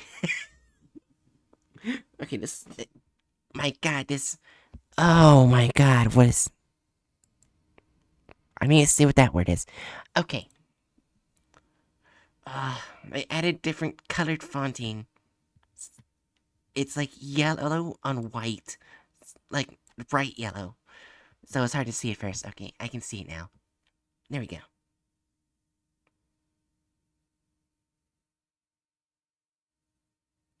Gee, why?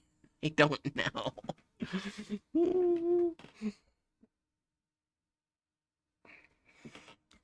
Yes. 2989 of bookworms, bamboo, and beating hearts. Twirling through the ocean vast, two of us in endless dance. Side by side, two nets are cast. Searching, seeking, lightning fast. Won't you spare me one more glance?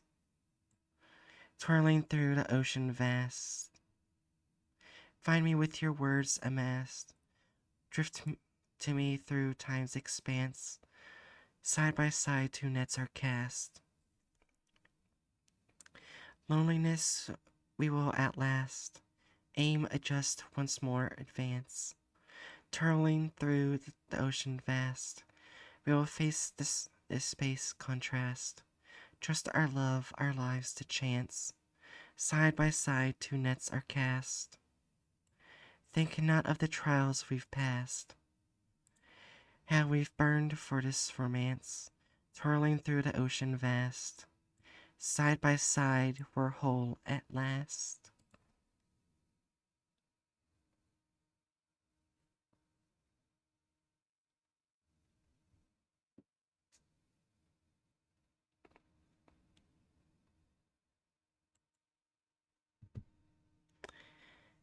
That's 1, 2, 3, 4, 5, 6, 7.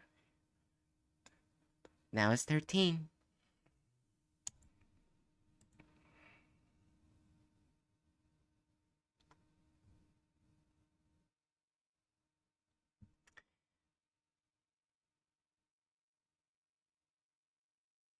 What the how the fuck am I gonna have to say this name?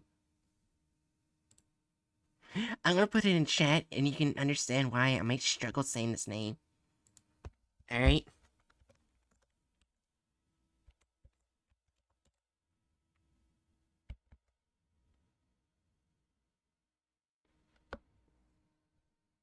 There we go.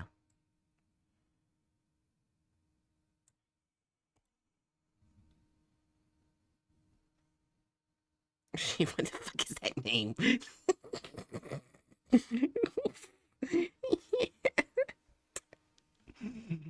Alright. 4149.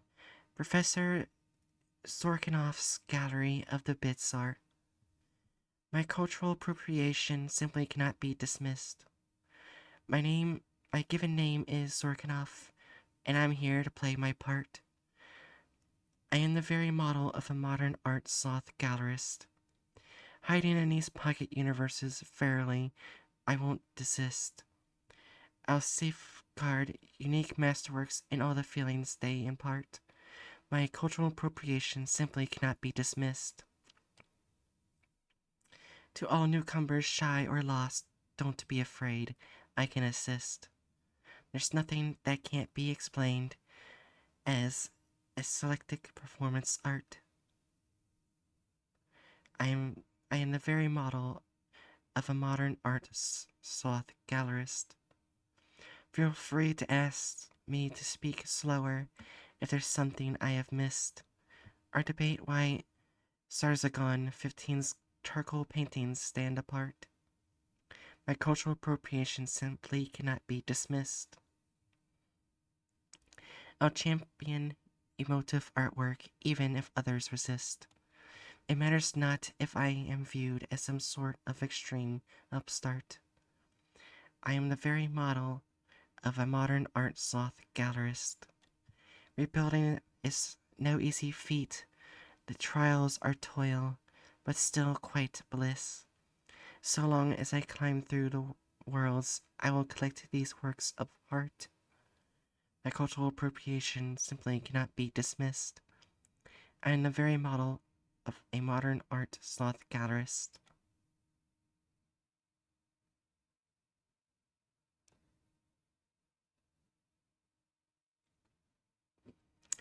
And now it's 14.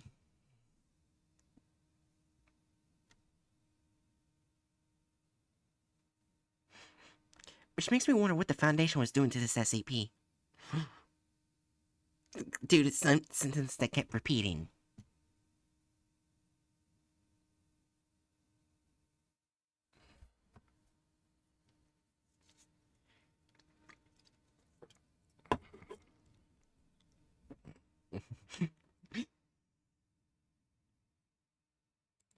Anyways, let's go with the final poem.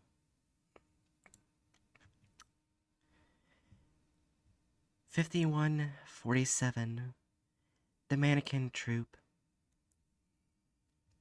We're in a mannequin troop. We live for our art, eternally ready to heed your request. Just give us a purpose and we'll play our part. Through dust and in darkness, we stage props at heart. In absence of audience, we each did our best. We're the mannequin troupe. We live for our art. When our theater was gone, we sought a fresh start. For science's sake, we committed to test. Just give us a purpose and we'll play our part. Though long left behind, we have much to impart, easily changing our design at behest.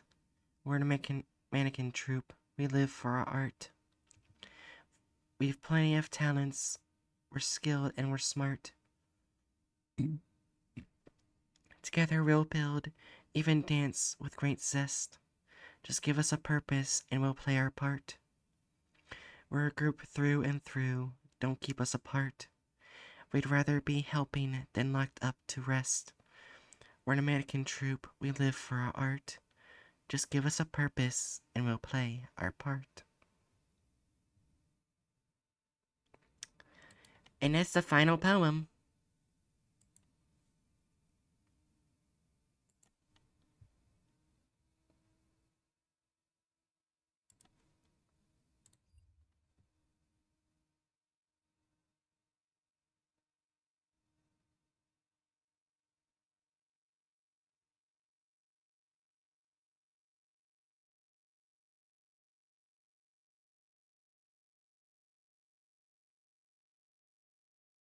Let's see.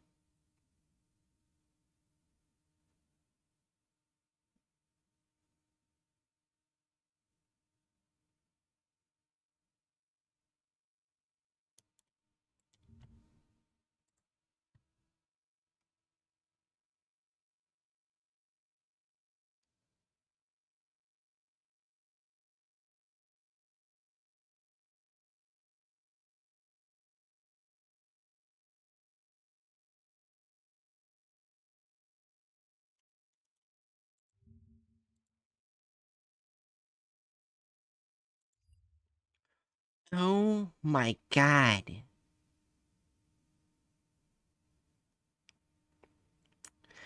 Okay, so for people who don't know, SCP-012, the bad composition is basically a note sheet that's written in human blood.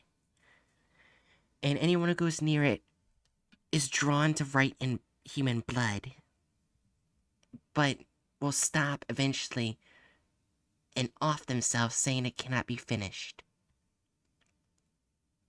There's a bunch of writers came together and wrote a storyline for this anomaly. Like, what? There is. Hold on. 8, 12, 16.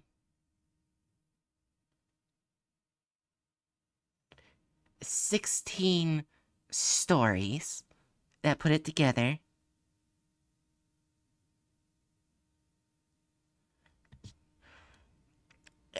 Three canon contest entries and groups of interest, as well as an additional story with this anomaly.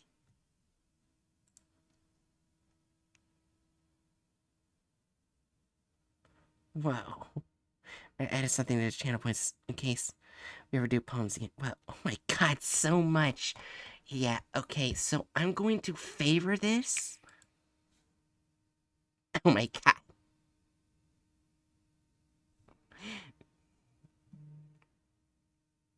Yeah, I'm going to favor this, and this will be in a stream of itself.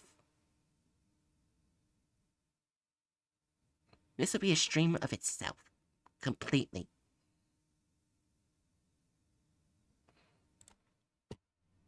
Because holy shit.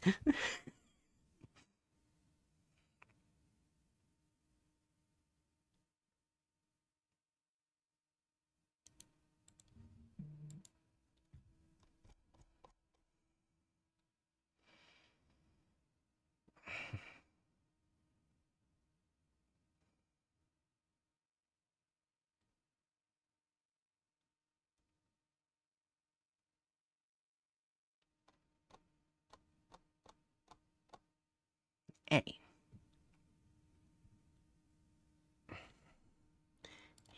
Hell yeah. Okay, sometimes autocorrect changes to hell yeah, and I thought it would be funny to get the joke, but now I need to make sure my funny was L, because I don't want to make the joke every single time. Oh, your phone is very Norse pagan. Yeah, build, yeah. Alright, this next one is based off SCP-015, also known as Pipe Nightmare. Does anyone want me to quickly explain Pipe Nightmare before I get on with the story?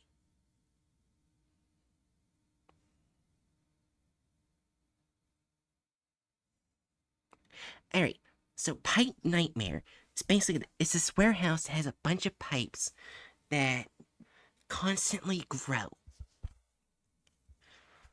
every single day.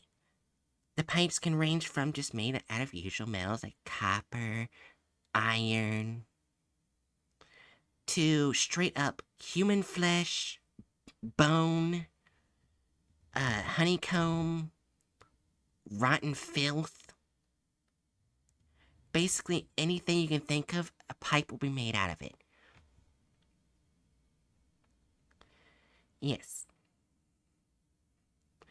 And here's the thing, Pipe Nightmare is completely harmless. Except if you ever damage a pipe in any given way, then it becomes a nightmare, as the pipes will circle around you and create an entire labyrinth. And basically, well, it's probably the best way to tell how some died, where basically one agent who accidentally damaged it got sprayed with honey, and flesh-eating bees got spit out of one pipe, and they died that way. While another one got trapped under a bunch of pipes and it started poking through his body and pumping cyanide.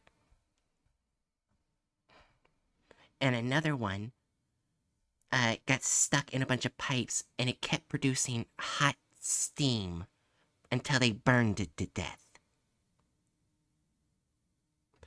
That's why it was given the name Pipe Nightmare.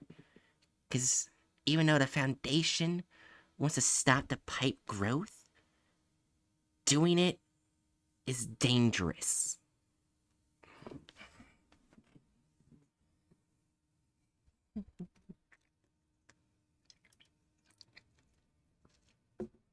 Yes, don't damage the pipes, got it. And even though people were sent in a pipe nightmare, and how do they grow? That is actually unknown. They just grow. They just extend. Yeah. Yeah, even though we sent people in the pipe nightmare, it is yet to be fully explored. We don't know the original root of pipe nightmare. So anyways, with that quick explanation, let's get on with this story.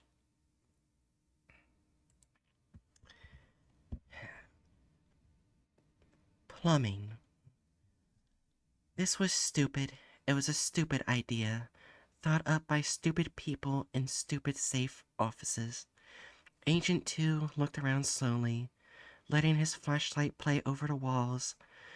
One of the only items the agents were allowed to carry inside SCP-015. Agent 6 and Lon were standing just behind him doing the same.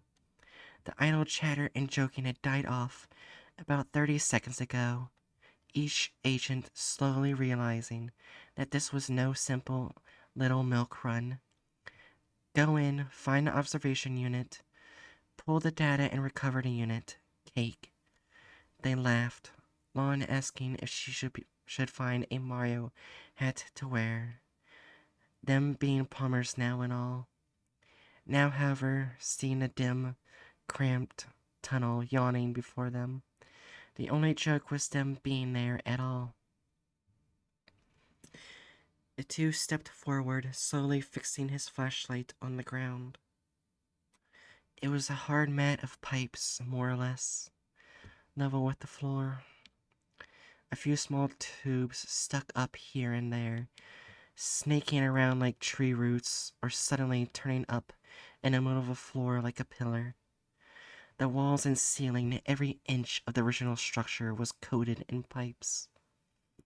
Some researcher who led them up to the main door said that there wasn't anything left of the old warehouse, really, except for the outer shell. He pushed away the whole line of thought, pointedly following the pre-mapped course they had to memorize. Stepping around a pillar of tightly woven hair, the glossy surface steaming gently. 6 plodded along, taking the rear and keeping a close eye on 2 and Lon. Skittish kids, Lon was jumping at every sound, and 2 looked like he was ready to drop and run if he saw so much as a mouse. Kids, he sniffed in the dark, playing his light forward, smelling heat, sewage, and God knows what else. They needed a good military hand to lead them, but damned if 6 was going to mollycoddle grown adults who were going to jump at shadows. They were going to get this goddamn job done and get the hell back out. Fuck that bullshit SCP slip. They were just security blankets for eggheads and flakes. Semi-sentient my ass. They just didn't want people denting their pet horrors. He wanted out of his dripping nightmare. He was going to get this mission done with or without them.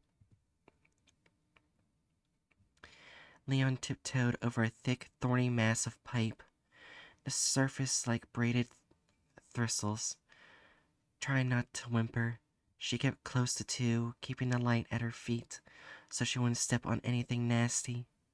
She hadn't wanted to seem like the little weak girl, but she had a terrible fear of tight spaces. This place was like walking around in someone slowly closing arteries. Lon shook her head hard, breaking off that whole train of thought. She was the tech. 6 and 2 were a safety. All she had to do was stick by them, pull the data cards out of the MRV, and then leave. She tried hard not to look back at the sealed doors in the distance behind them. Only a couple turns to the MRV, a little work and then out, in and out. Simple as pie. She ignored a softly throbbing pipe of leathery flesh near her arm with a focus that was almost physical. They found the MRV after what felt like an hour of walking. It was hard to keep your bearings. The rampant growth of the pipes had cramped some areas down to crawlways and snarled others into random, claustrophobic mazes. 6 had nearly gotten struck twice, and had looked like he was about to murder Lon when she made a comment relating to Winnie the Pooh. Lon was talking again, at least, but it was brittle. Whistle in front of the graveyard chatter. Two kept trying to follow the directions. But even with them being less than a week old, they were little more than a guideline. When they finally found the MRV, it'd been a momentary relief. At least, they were at the halfway point. Then they looked at it in the light. It had been speared, for lack of a better term, pinned against a pipe of some sort of dense fabric. A smooth black pipe had docked itself in the camera lens of the observation vehicle. It wasn't smashed or damaged. It just connected, as if it was made for it.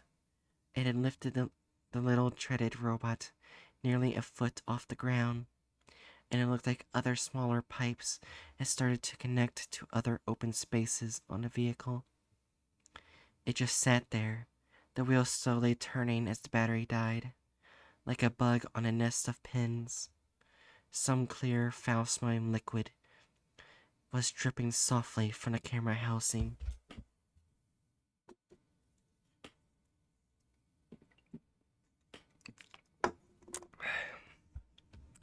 Well, Two's voice echoed in the dark, a monument to pointless speech. They all stood for a few moments, then Lon started to carefully look over their MRV. Six was looking around with an increasing restlessness, starting to mutter quietly. Lon was reaching for the data cards before stopping, looking over it too. Two, since it's grown into the MRV, do you think it counts? what do you mean, counts? Two kept the light on her and the machine, a hiss of steam behind him making him flinch. I mean, as damaging 015, if I take out the data cards, do you think it will react? Two looked around slowly, shining his light along the floor, a pipe as wide as a car, and seemingly made of compact lint. This suddenly seems like a bad. Oh wait, wrong place. It suddenly seems like a bad. Oh, shut the fuck up. Both agents turned to stare at Six. He stepped up to the MRV, flexing his hands, reaching into his coat with one hand. The other pushed Lon away, none too softly. Move it. Reaction for fuck's sake. They just say that shit to fuck with people and keep their toys safe. It's a bunch of weird pipes, beginning and end there. Maybe it grows or whatever, but the damn thing, sure as shit, isn't gonna take offense to people. I'm grabbing this goddamn thing, and we're getting out of here. As he spoke, he stepped forward, flipping over the dataport cover. More of the clear, scummy liquid had pooled inside. The other two agents froze, staring in shock a moment, and the building seemed to do so as well. The whispered sounds of venting steam, sliding materials, and soft pinging had all stopped. The heartbeat in Lon's ears sounded like gunshots. Two started forward, reaching for Six. Jesus, Six, what the fuck are. Six ignored him, slipping out the thin data cards. It felt like old, nasty water over them. Bad, but they were built to resist it. He slipped them out, then put the bundle in his pocket. He prodded around the edge of the camera lens, shifting the MRV a bit, trying to see if it would work free as Two and Lon backed away slowly. The silence around them seeming to crush inward. Six gave up, turning away from the helplessly trapped MRV and shining his light on two white-faced agents. Fucking kids. I don't know how you guys survive. The pipe under him opened with a soft sound of tearing felt. Two and Lon didn't even have time to react before he slid into the widening gap up to his armpits and started screaming horribly. Six flashlight went tumbling away as the two agents, galvanized by the big man's wretched screaming, ran to help him. A blast of heat and light was pouring up from under the man as the two agents grabbed his arms and looked down. He was submerged in a mass of thickly flowing molten glass. His clothes had already started to smolder and burn, the stench of seared flesh almost more overpowering than reverberating screams. They pulled and dragged up half of a man, with a ruined, seared mash of flesh and cloth where his lower body should have been. They panted, trying to drag him. Lon started to scream along with Six, Two's eyes wide and fixed on some point far away from there. There was a horrible swell of sound rising all around them, pinging, hissing, clicking, cracking. A pipe to their side bulging alarmingly and causing them to nearly fall. They remained their footing just as the wooden pipe above them burst open in a spray of splinters and clear, sticking dust. Two and Lon spun away, gagging and choking. Two spitting out a sudden mass of blood. Glass. It was powdered glass. It poured over Six, muffling his screams, shifting as he struggled a few moments, then stopped. The glass quickly covering the body and spreading. Lon blinked, eyes red and puffy, looking over at Two. He nodded and they bolted down the hall, trying to ignore the rising cacophony of sound, sounding like an approaching subway train. A mass of oily, reeking chemicals boiled up behind them, a jetting surge of rose thorns, nearly cutting off their forward progress, forcing them to crawl along a bone pipe that was shuddering like an old man in a cold. They ran, keeping just ahead of whatever it was, hearing splintering explosions and shivering cracks all around them. They finally came to a snarled crawlway, barely a few feet wide. That was the only way forward. Two dived in, doing a low crawl, trying to will himself forward like a snake, knowing the passage was only about 15 feet long. Easy wouldn't take any time. Lon hesitated, that tiny black gap looking like a mouth, before a sudden burst of steam behind her sent her shrieking forward, sobbing as she started to crawl, calling after Two. Two ignored the growing vibration all around him, the creaking ping near his head, and slid free of the opening. He turned and saw nothing. No Lon, no sudden bursting, just the empty hole. He looked around, hands twitching, thinking he then slid back inside, trying to find Lon and physically drag her out. He could hear her muffled, probably behind the next turn, and his flashlight revealed a solid wall of three thick, flaking white pipes. This was it. He was sure of it. The tunnel was right here. Then he heard the pitiful scream behind them. Lon begging, pleading, screaming for him. Two stared eyes wide, then slamming his flashlight against the pipe. It burst, sending a reeking corrosive slime over his head, making him reel back down the crawlway, screaming as it ate into his flesh. He stood outside the opening, holding his steaming hand away from him, trying not to look at the exposed bone. Oh, jeez. Oh, Jesus, Lon. Lon, I'm sorry. I'll get help. I'll get someone. Just sit tight, I swear. He bolted down the hall, his flashing seeming to dim in time to the rising sound. Lon panted, screaming for Two, hearing the hard bang on the other side of the pipe, and his sudden shrieking retreat. She sobbed, her whole body shaking and slowly starting to work her way backward. crawling on her belly, crying as she muttered some half-remembered prayer. When her feet pushed against a solid wall of pipe, she couldn't even muster a fresh scream. She was trapped, in a space not much bigger than a coffin. Helpless, she sobbed, face on the ground of warm, fuzzy pipes. I noticed a silence. Aside from her cries, there was nothing. No pinging, no cracks or explosions, nothing.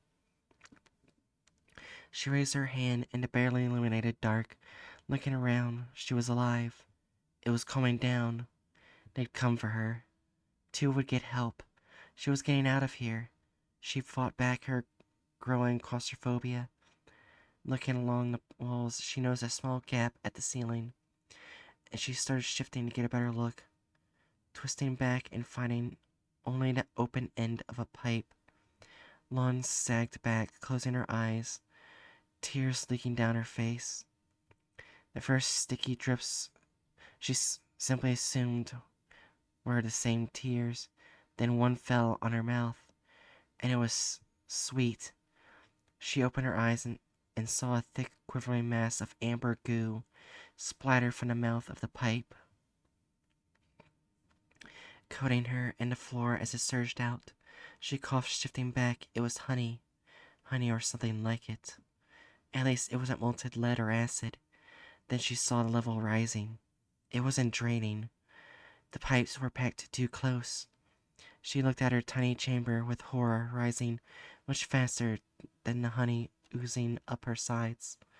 Lawn beat on the walls, the floor, the ceiling, trying to block the pipe with her hands, heedless of provoking the thing more. As the honey rose and rose, as coiling sweet as the school-age lover, her last gasping breath was sweet and stale with honey and screams. Two ran, totally lost now, his flashlight dimming at the moment, by the moment. The sound of cracking and bursting pipes starting to trail off. Maybe it was done, finally. 015 was protective, but it didn't seem vengeful. People have gotten hurt before and gotten out fine. It happened. They'd find a way to get Lon out too. She might even be out already. Just found another way to get around the blockage. That was probably it. She was out of this stupid place. 6 was a shame, but why had the lunatic opened the case? What the hell had possessed him? He was still musing on this while he tripped over an unseen pipe in the dark around his feet. He pitched forward, yelping a half-surprised, half-terrified bark as he went sprawling, or he should have went sprawling. Instead, he fell past the floor into a yawning open pit of pipe, the slick oozing slides plunging down at a sharp angle.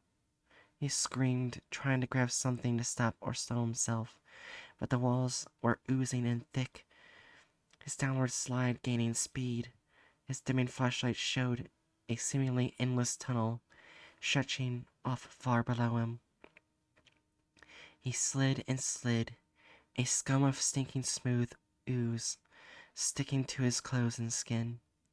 The tube twisted, banging him against the wall as he followed it, his flashlight jittering and started to flicker. Panic slammed down like a fist. 2 grabbing the light and trying to keep it still, pleading with it, staring at the lamp bulb as it dimmed more and more. It surged a moment, then flickered out, the darkness pressing to his eyes like cloth. The agent slipping down faster and faster, screaming until he was hoarse, screaming till his throat bled, screaming even as he passed well beyond the physical boundaries of that tangled web of pipes. Days later, when his skin started to shred off, it was almost welcome.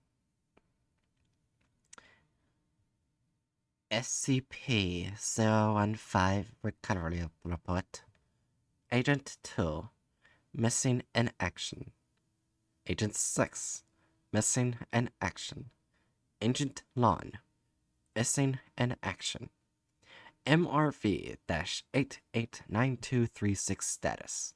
Unrecovered. Data deemed non vital in the light of lost staff. SCP 015 classification level. Review suggested.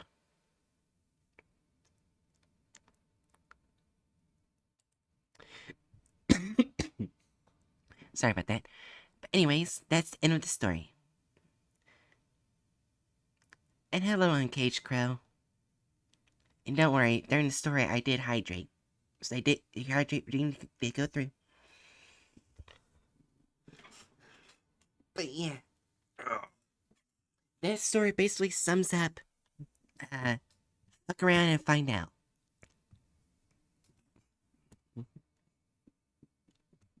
I'm pretty sure. Yep. We're pretty sure. I'm gonna take a break and then come back to at least say goodnight first. Damn, that poor D-class. They were all agents. No, they were agents. They weren't D-class. Yeah.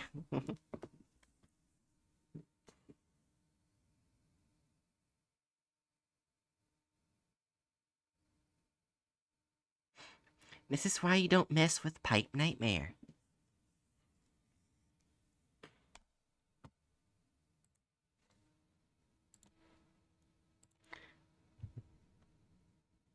Because as you can tell, it can get a bit creative when killing.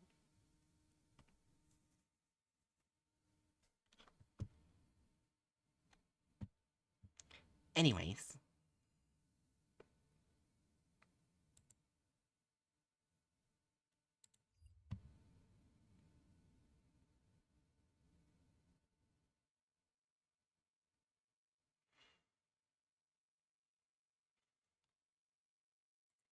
As the story was set when Pipe Nightmare was first discovered, otherwise I would hope the Foundation would brief their agents to not damage it. Yeah, it probably was close to when it first started. I mean, it did say other people went in first. Real lesson is, the agents and friends we met along the way. Oh my god. Yeah, but... yeah, it is dangerous.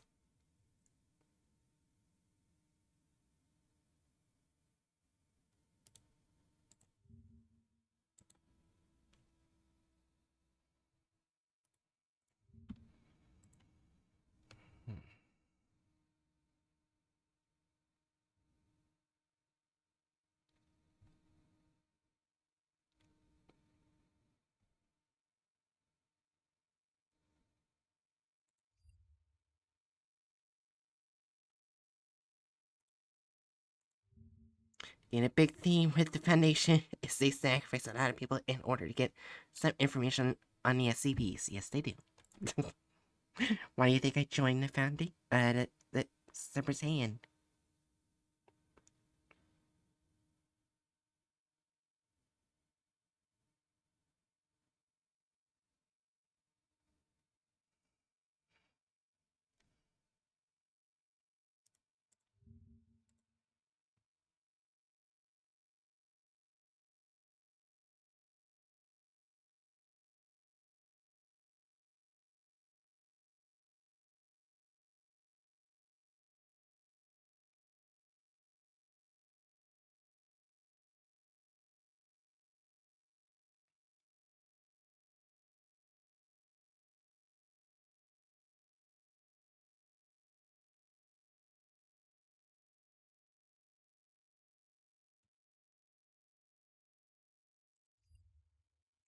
And I'm just like, alright. With those agents, they were another test of the Pipe Nightmare's abilities. We chillin', yeah. Just vibing. Alright. The next SCP is gonna be the story is based off of is the Black Shuck, SCP-023.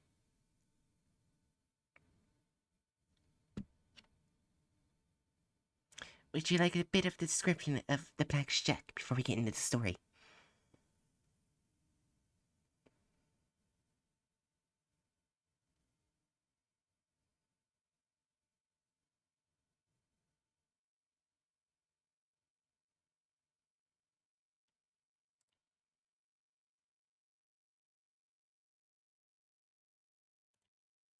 Alright.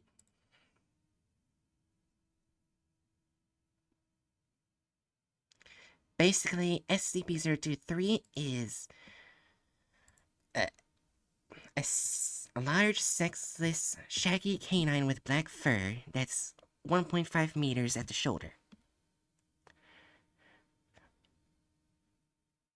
And basically, the main thing that makes it anomalous is that if you ever dare look into its red colored eyes, either you or a loved one will die a year later. There's no preventing it.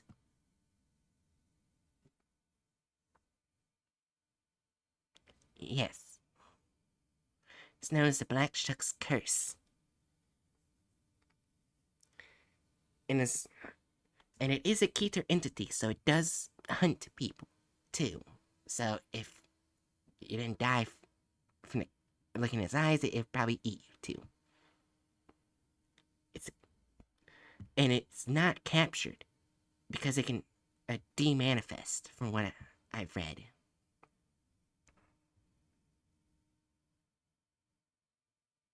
So yes, that's what this story is going to be based off of.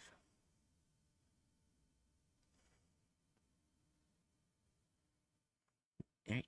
Oh yeah, by the way, Kieran, you asked how long I was going to be around. Probably till around 2 a.m. or so. So I'm guessing we're going to get a chase scene in this story. I don't know. We'll find out.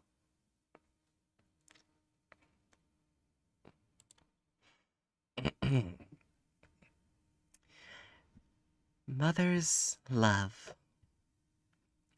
The passions of the dead can be vast and mighty, but we are not all powerful.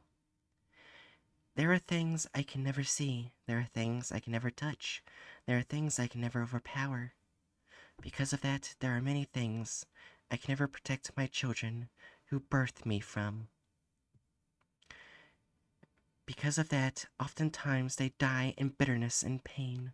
Because of that, their deaths can also birth hates, large and small. Hates are things I can see and touch.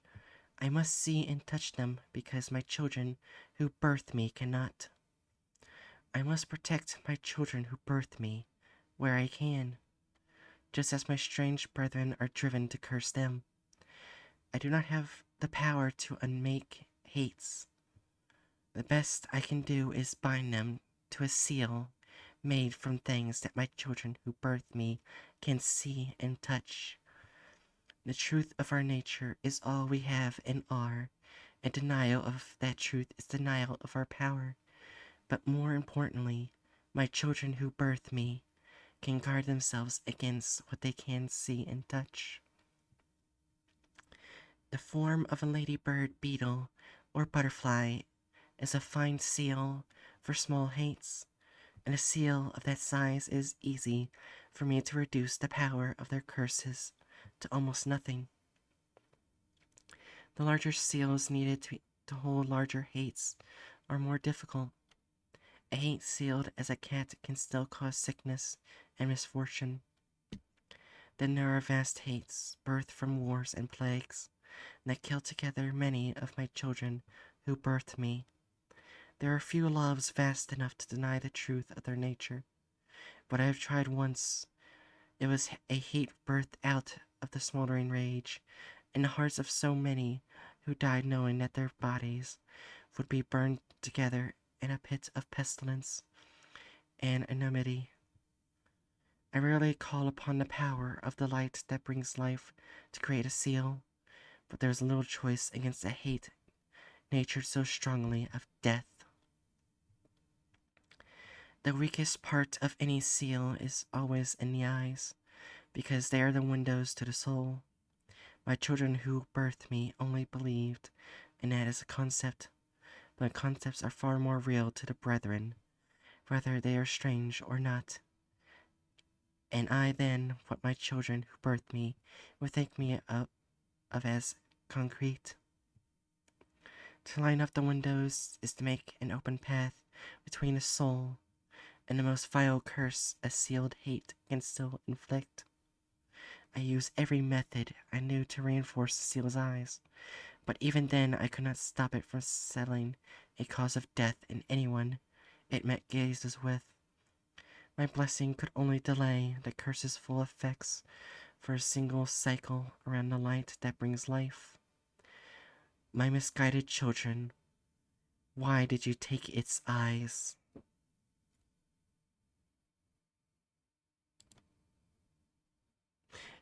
Oh yeah, thanks Bookworm, 2 a.m. EST, yeah.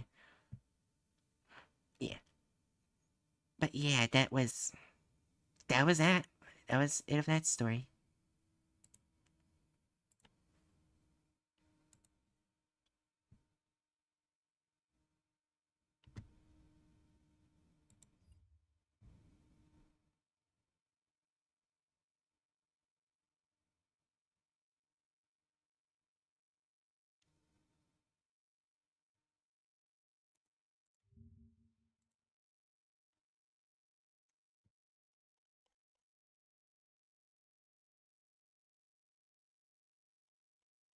Huh. Real short. Yep. Now,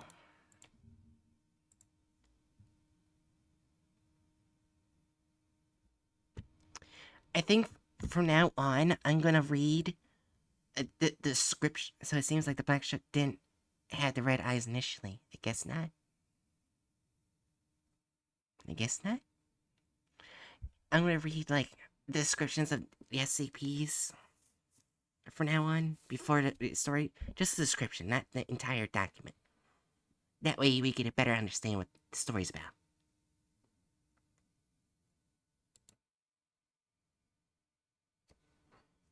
I feel like that would be a wise idea. Yeah. Alright. The next SCP story, The Black Horse, is basically. Well, The Black Horse, The Crawling Sea, is basically going to be about SCP 027, The Vermin God.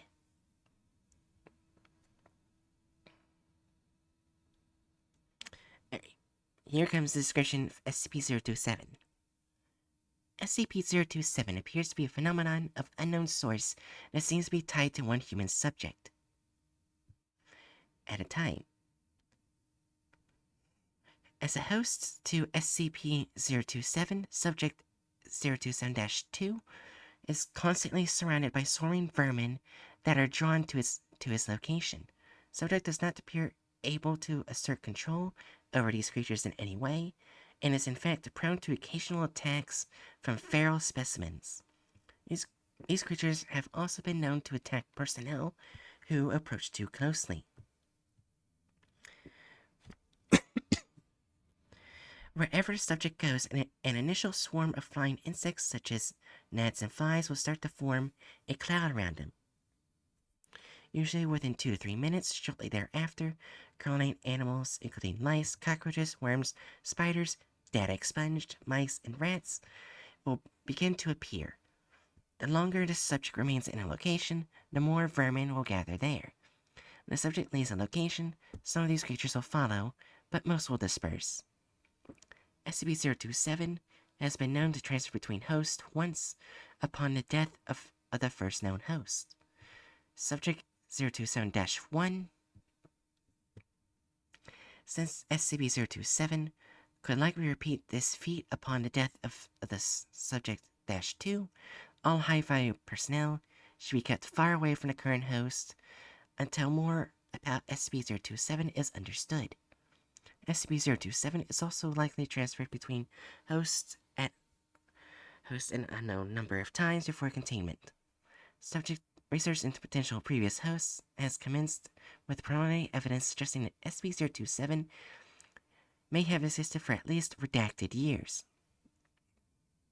It is not yet known how SCP-027 chooses or attract animals, or even what SCP-027 exactly is. The previous host never expressed having any sort of communication with a separate conscious entity, and also the current host has been inconclusive at best. Alright. So that's the vermin god. All right.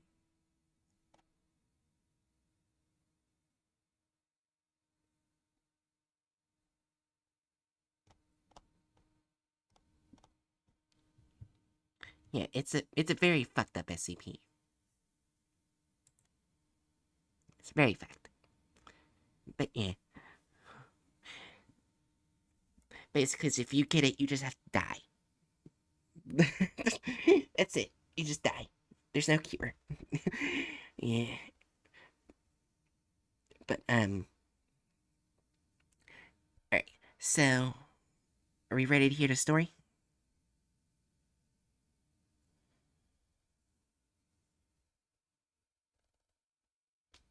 All right. The black horse, the crawling sea. And I beheld, and lo, a black horse, and he that sat on him had a pair of balances in his hand. And I heard a voice in the midst of the four beasts say, a measure of wheat for a day's wage, and 3 measures of barley for a day's wage. And see thou hurt not the oil and the wine.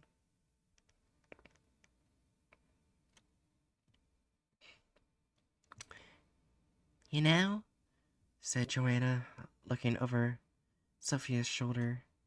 They were in Containment's command central, monitoring a dozen feeds of 027's cell. Containment was currently being redoubled by agents and guards with more watching nearby objects. 027 itself was currently curled up and motionless and had been since last night. this isn't exactly how I expected you to react.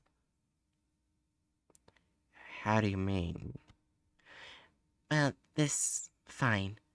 If the big lady told me to watch out, I get it. I'd watch out. But way back when I taught you, it was all calculated risk and rewards, and a multiple site breakout scenario isn't unprecedented. But now you're acting more paranoid than Elliot. Sophia made a non-committal noise, peering at the camera feed. Is this recent? I mean, I haven't seen you for years. You come back and act like this? Was it one of your assignments? Maybe an agent from 14 you had something with. What was his name? Lament? No, no, said Sophia, looking up. I mean, no, not that. I had a visitor last night. She paused. 990. Shit! Why didn't you say anything? Because he told me to be suspicious of people here, and he's not known for giving bad advice. You trust me, though. Sophia looked over. Well, a swami and one of my exes told me I should trust my intuitions. Shit. Joanna, yes, I trust you.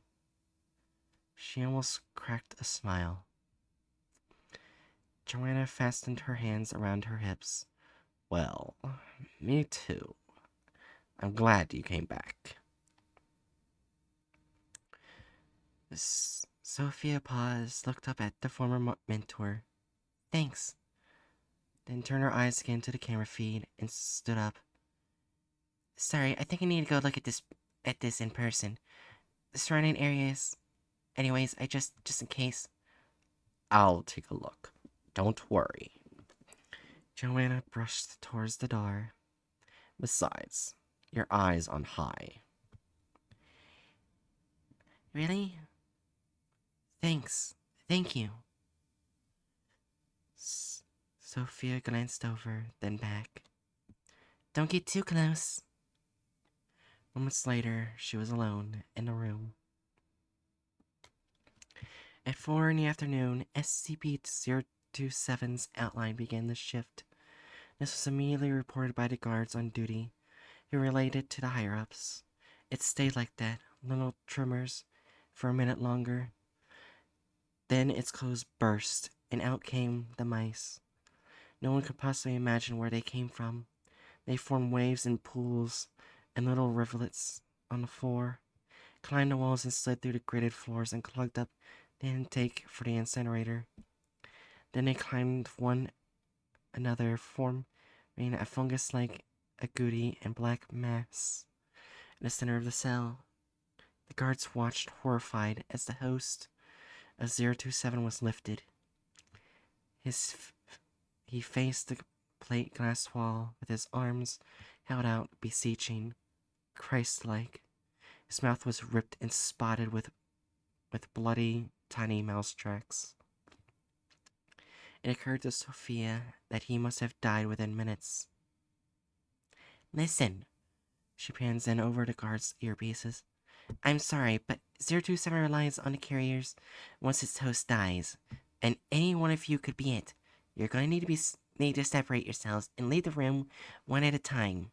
Closest to the door, you first. Priority number 1, contain potential new carriers. 2, destroy created vermin. 3, watch for any further developments.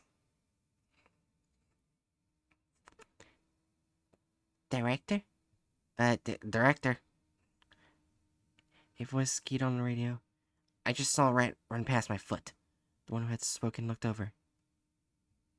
Kieran? One of them was stamping, sworn in his vest. He cracked over the radio. As the guards formed a perimeter, the rest dropped out of his clothing like a squirming, entwined wave. For an instant, they were on top of the guard crew. Along the bulk of them were clumped over Kieran's screaming form. It appeared to be creating them, which was unusual.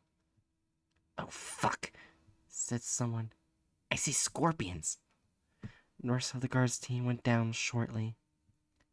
Kieran? Sophia said calmly. Just relax and try to take control. Then I'll listen to you.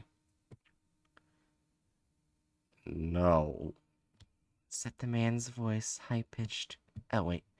No, said the man's voice, high-pitched. I can't. They want... There was a shriek as a rat bit into his ear and then tossed its head in its memory communication unit to the side. More and more of them filled the room to flooding. Sophia reached over and turned off the unit. Elliot appeared in the security room. We have fire breathers in surrounding hallways. Tell them to go, and when they see the horde. 027 bore down, covered in a cloak of rats and insects, and now flapping crows, but the fire melted them away. His body blistered and burnt out of recognition milliseconds later.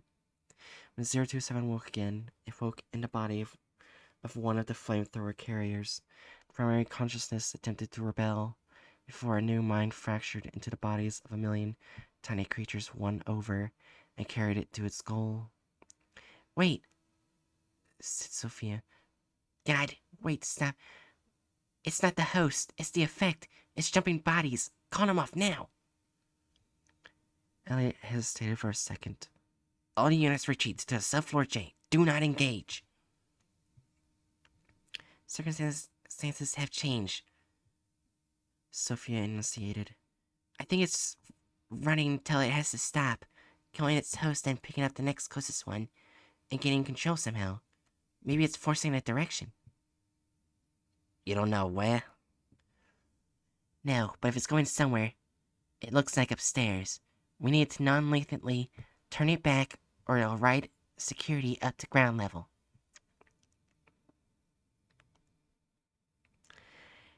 This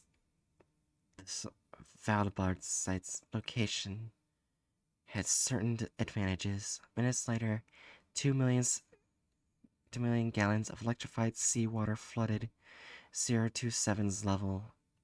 A tide of rats and centipedes hit it and drowned. Then a redoubled number crawled over the corpses of the others and bound into a tight raft. But 027 sank when it stood on it. and its host's instinct momentarily dominating, paddled to the surface for air. They'll stop it for minutes. Minutes, or maybe longer if the host keeps control. Look. Over the camera, they saw dozens of rats chew a gaping hole into 027's neck. The body slumped face down in the water. Oh. Light, said Merculio. It's jumped to Kita, and it's going to get out. We need to. I know, said Sophia. She pressed the button. All personnel, we are beginning a Class 1 evacuation. Evacuation units assemble. An area of 5 kilometers around the site will become impassable within 20 minutes. She turned to Elliot. With all the external doors sealed except for the ones to the airfield, even if 027 keeps producing rodents, it'll have to literally fill the place to bursting before it can get a host out. If we start shutting down level by level now, we can recover at least 50% of the objects. Merculio froze, then saw the look on her face. He nodded. Keep moderating. I'll delay group and we'll get second to last flight out.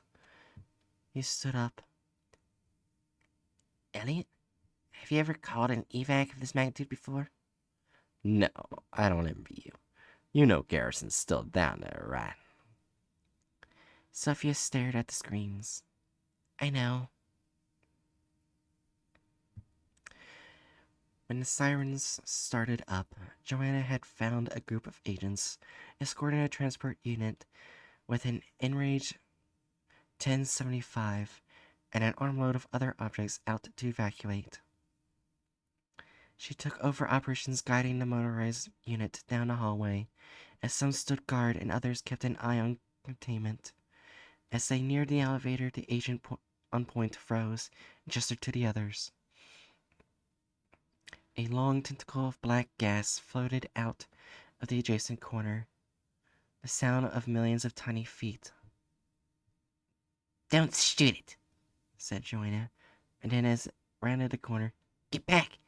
But they hadn't really been the right thing to say.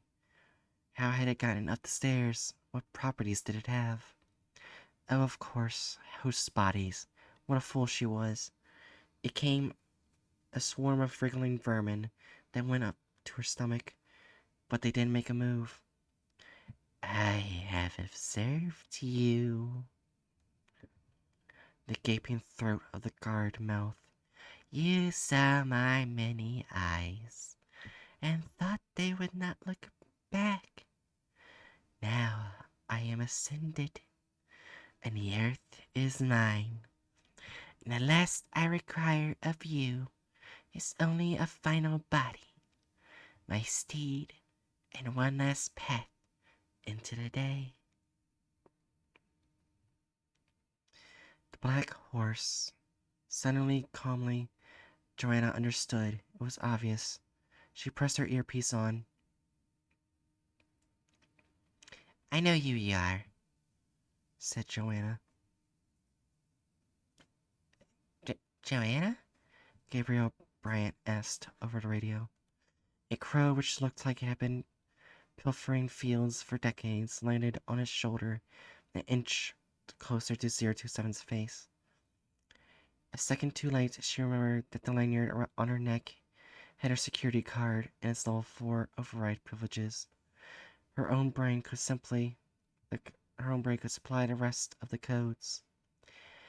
You know. Do not fear. The crow tore out 027's throat.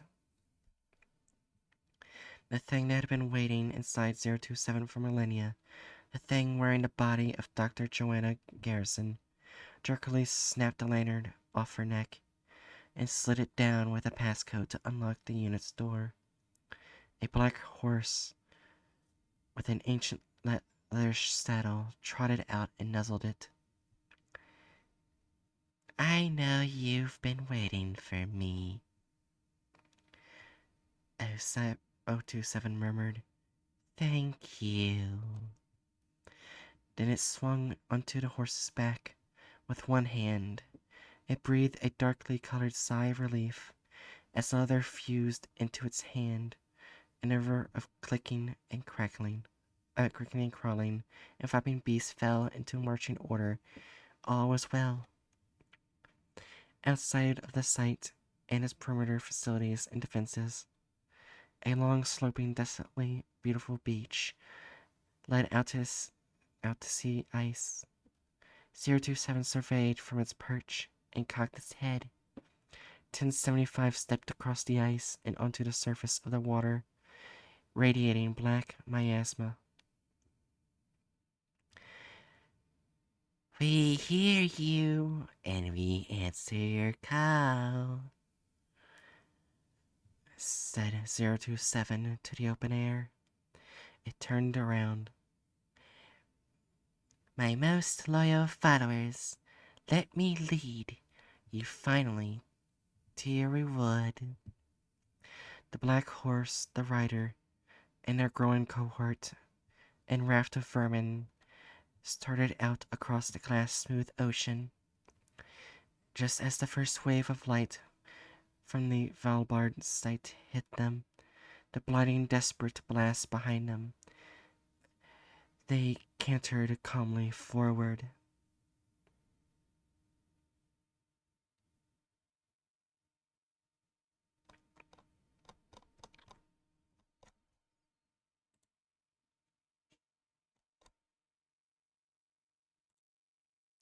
And that's it.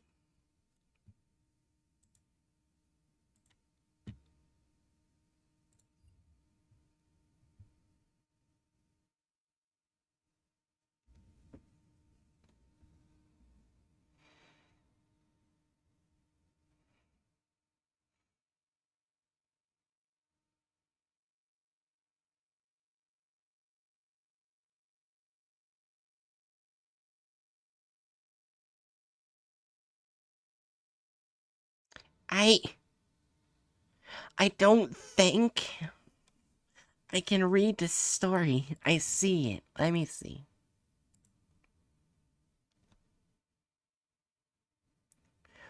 Oh my god. Oh my god.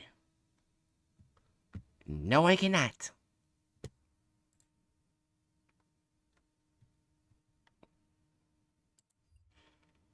It's another long one.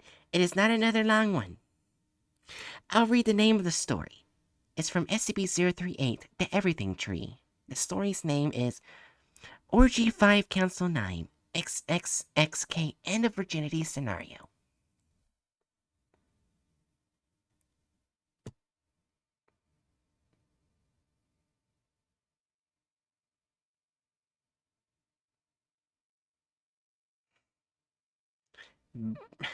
Right. I'm not reading that. Don't worry. What did I join in on? Sounds like something to read on Blue Twitch. Oh yeah, it will be.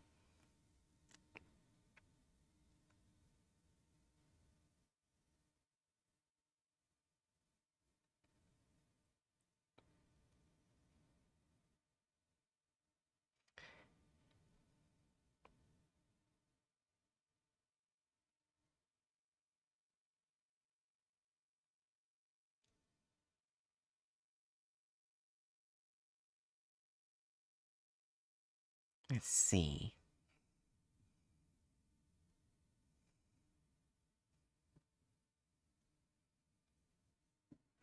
Looking for another good one.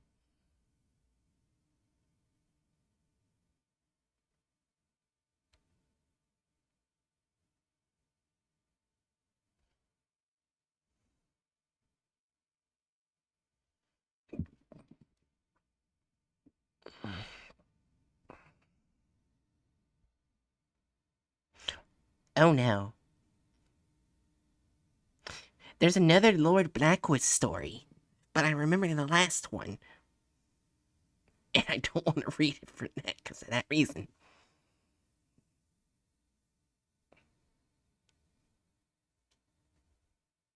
Also, hey, Chu, how are you doing?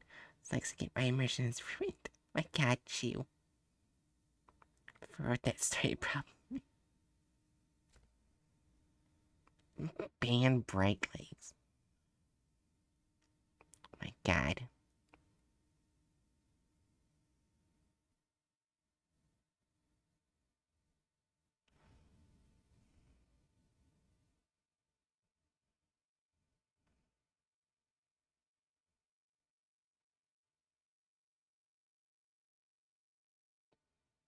Hmm.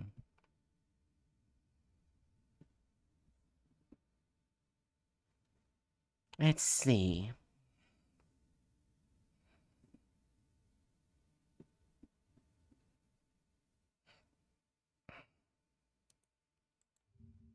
Wait, is there another thing? Oh my god, there's another thing. Oh wait, no, it's not the same. Never mind. I thought it was like 012 for a second. No, it's not. Okay, where is it? I lost it. Oh no. Okay, there we go.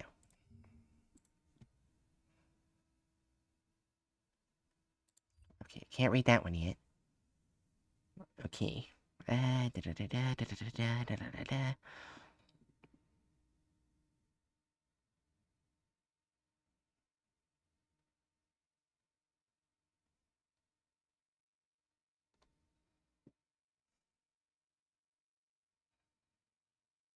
Hmm.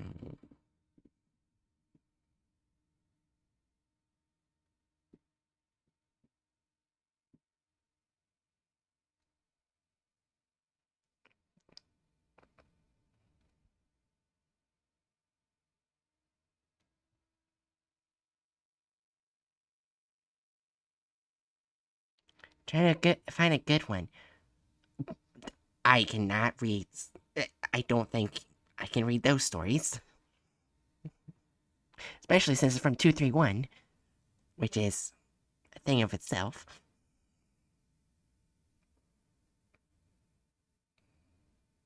Okay, let's see.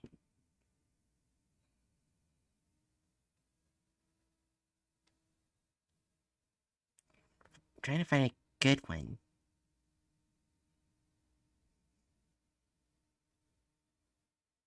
Wait.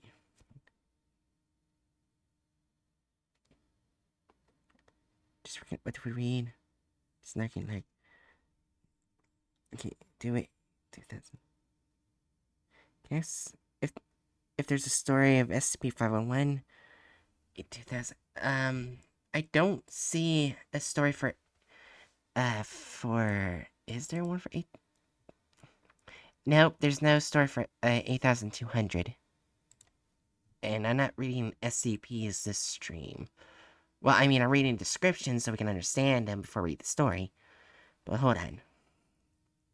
You know, when there's an adult content warning before SB231 page, it's bad. Bookworm, trust me, you don't want to know, because if you remember what Procedure 110 Montauk is, it's in that document. 511 does not have a story. I'm sorry. Yeah. Yeah. That's why I said I didn't want to read the stories in that one. It's a story for. Thank you. What? 231? I am not doing 231. I I really don't want to. Anyway, but 5243, it goes up to 7,000, so there should be 5243. Hold on. Alright, let's see. 5243. Let's see. 5241. Just file. SCP-5243, the breach that keeps on breaching. Alright. It involves a bunch of death. I'll leave it at that. I'm not touching 231. Yes. It also includes something I don't want to say. From Spirit 626. What is SCP 626? I don't remember that one. SCP 626. The SCP-62-6 Vision Altering Sculpture.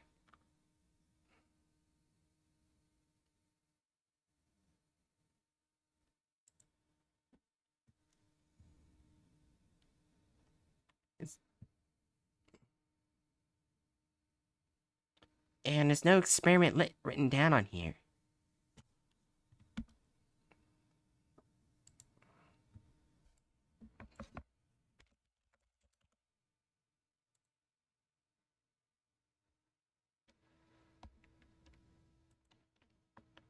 Bright retract. It is Stitch. She doesn't know. Experiment 626, that is. 61, I'm making a joke. Right. Wait for a rechat. Set a timer. I'm reading it. No, it's not the trans one. SCP-113 is the gender switcher. But it turns you into hermaphrodite first before changing your gender. You have to touch the second time in order to fully change gender. Stitch from Leon Stitch. Oh, Stitch is also known as Spirit 66. God damn it. I'm sorry. I haven't watched Lilo and Stitch, so I don't know that. Anyways, we're gonna do 5243. It actually is. Oh my goodness.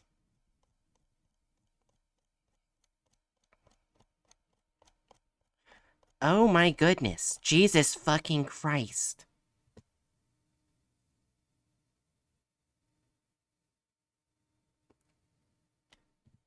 5243 has a two-parter. And it would literally take maybe 2 to 3 hours to read it. Jesus fucking Christ. So I got another one to read for one streams. I got 012. I'm gonna do this like Friday. I'm gonna read this again. Go through this. Oh, it's like so great. They're making live action adaptation. So blasphemy. Yeah. So is there another number you want me to read?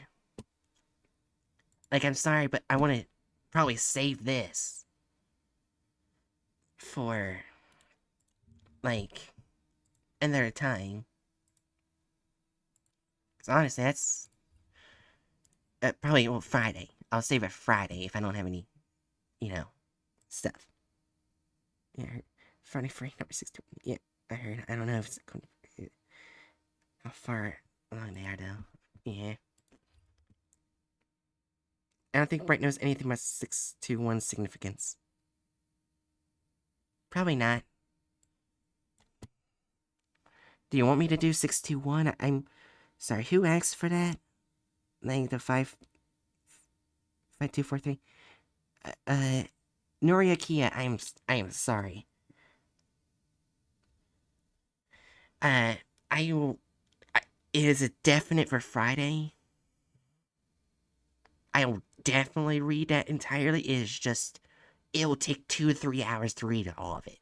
It is that long. It is extremely long.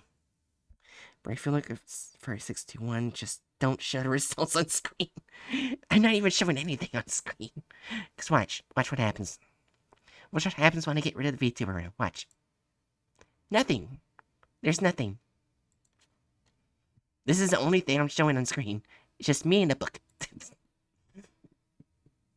So it was NSFW's for our site, right? She is the void. Yeah.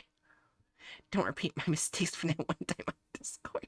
Oh yeah, I remember that. A621 is the free person. Okay. Alright. Okay. All serious now. What number do you want me to read? Because I also have to go to the bathroom. Oh yeah, also while I'm waiting on a number. At 61. Yeah, part of the special project I'm doing is started. It's in the works. Okay, let's see. 61, 61, 61, 61. There's 610. Why is 610 in the end of the virginity scenario? There is not a 61. I'm sorry.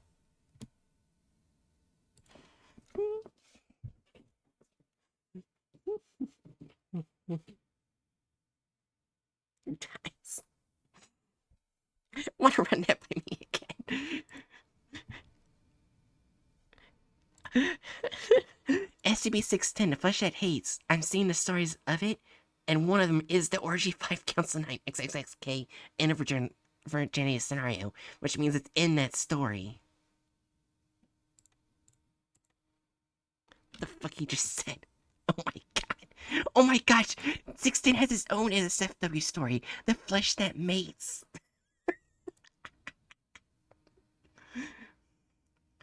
What is SCP-61 then? SCP-61. SCP-621, the Hypnobulbs.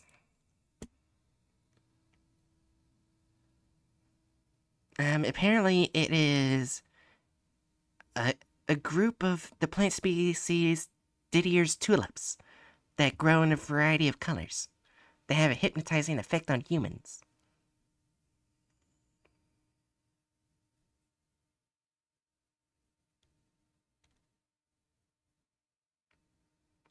SCP. There's no that doesn't exist. It's not an SCP that exists. Right, I want you to know the standard at corner fist the corner is saying nothing. Think what you've done. Yeah, I'll leave that one up. But anyways, yeah, I really do have to go to the bathroom, so like 1313 then? Okay. Let's see. Again, to the person who claimed the first one, I am very sorry. For not being able to do it. SCP-1313. The Cockatrice. It does have a story. Only one. The happy ending.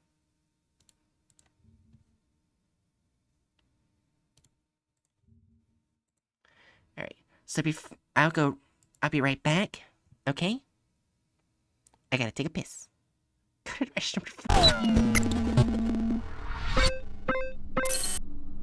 You can't ban me from my own server. Anyways, I'll be right back.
Alright, I'm back, you motherfuckers.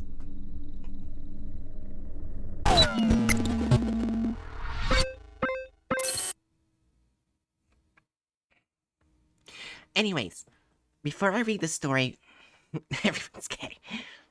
We're gonna find out. Oh, wait, you said 1313, right? Ah, Ah, shit. Look, I pulled the wrong one. My bad. Fuck, there is no 1313. I was looking at 1013. I was looking at 1013.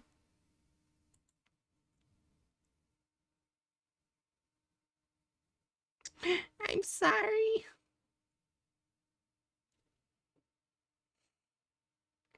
He pulls a bat.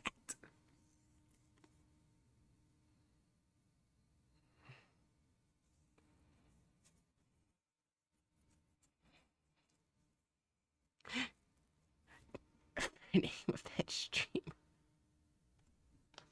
Is there a Werecat SCP? Maybe.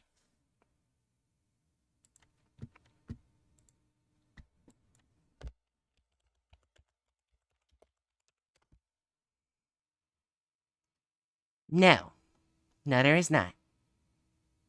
Well, actually, wait. There's a joke SCP. But why was I taken here?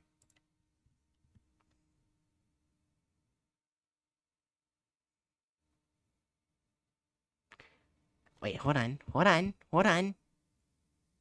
SCP-2000J, SCP-2000J, SCP-2000J.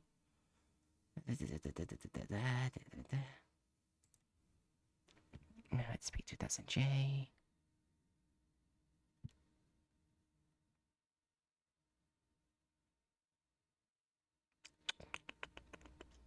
Where the fuck are jokes? 2000J, 2000J, 2000J.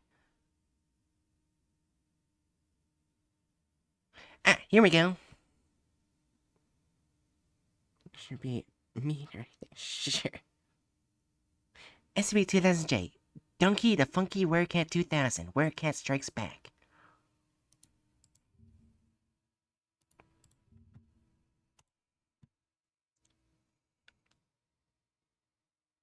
Alright.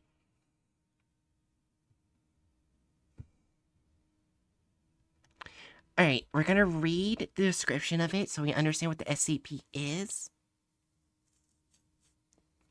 Then we're gonna go over to the story.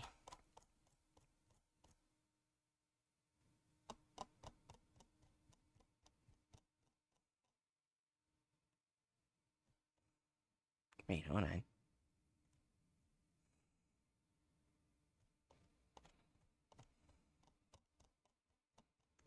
Okay, just making a double check on the story, make sure there's nothing bad in it.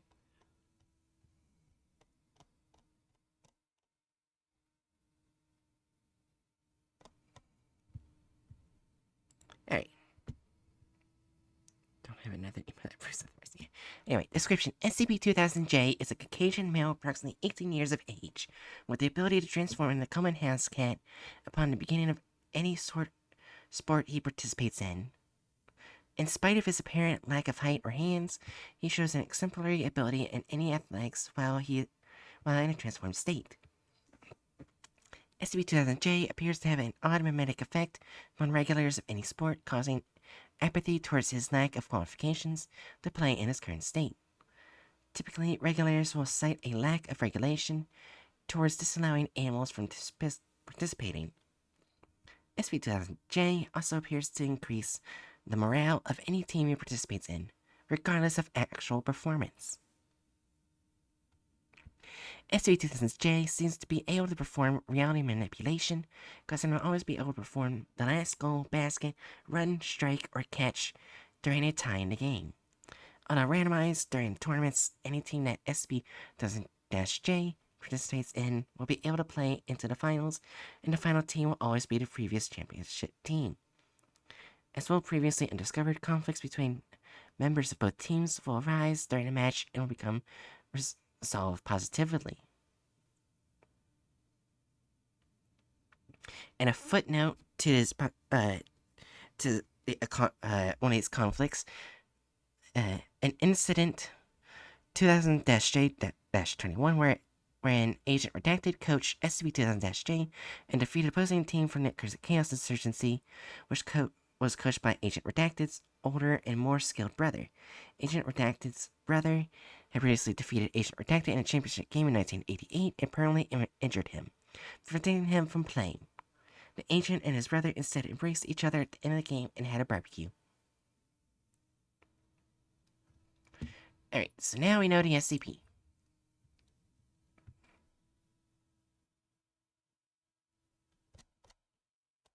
This is probably going to be a long one, I think. Not as long as the big, the 5,000 one, but pretty long. So be ready. Alright, here we go.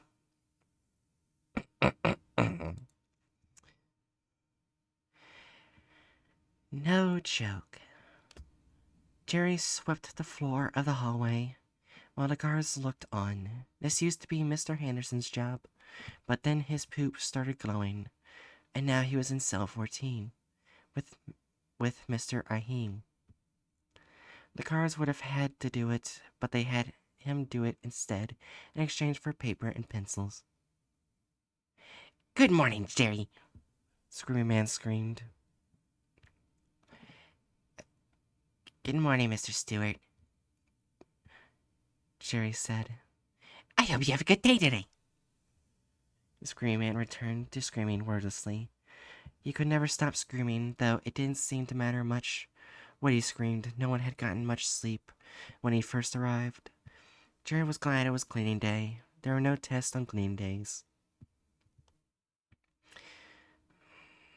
As he passed by cell 8, the man in black and white stripes reached through the bars and held out a cookie from his lunch. Jerry took it gratefully, and the man gave him a thumbs up. He couldn't talk, but he was still one of Jerry's best friends. He carefully swept around the edges of the devil's circle. The thing inside the circle hurt Jerry's eyes to look at it. It sometimes whispered things, but Jerry was never able to quite understand it. He was glad for that. The others said it made the most terrible promises. Finally, he was near the end of the hallway. You, boy. A pair of haunted eyes stared from over a long broken nose. Sir? Jerry said politely.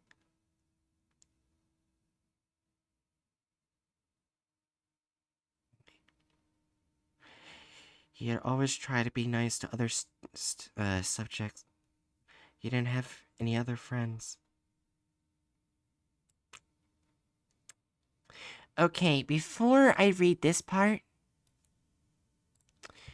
I'm just gonna post this in chat. Chew, I'll need your assistance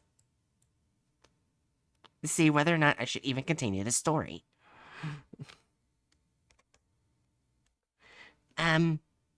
That's a word that's in the next sentence.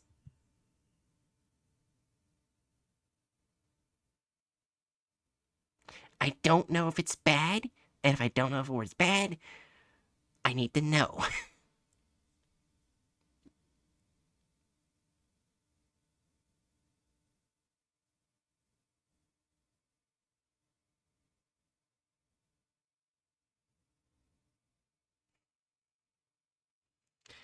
It just means troublemaker or something like that. Wait, I had stream muted. What's going on? Okay, so that word's not bad. The one I posted in chat. That's not a bad word. Okay.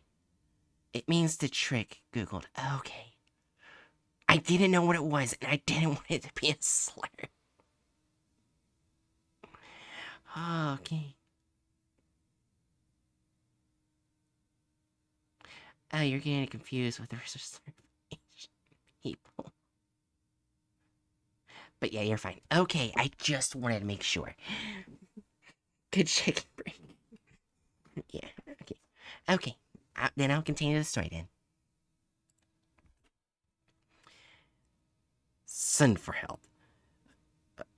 chicanerous gangster conspiracy. The Dracula men from Venus are at a constant threat. We must be warned.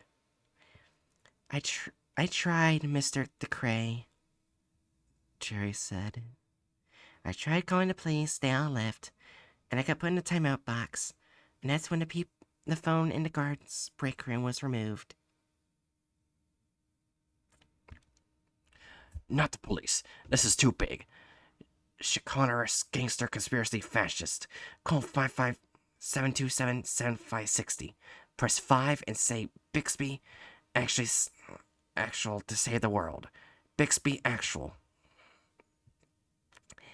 I don't have a phone, Jerry said. He wished Mr. DeCray would stop shouting. It was better when things were quiet, or as quiet as they could be with a screaming man. People didn't get angry. Sometimes they wouldn't even take anyone upstairs for a while. Then you need to find one. A phone. 557277560. 5 and Bixby actual.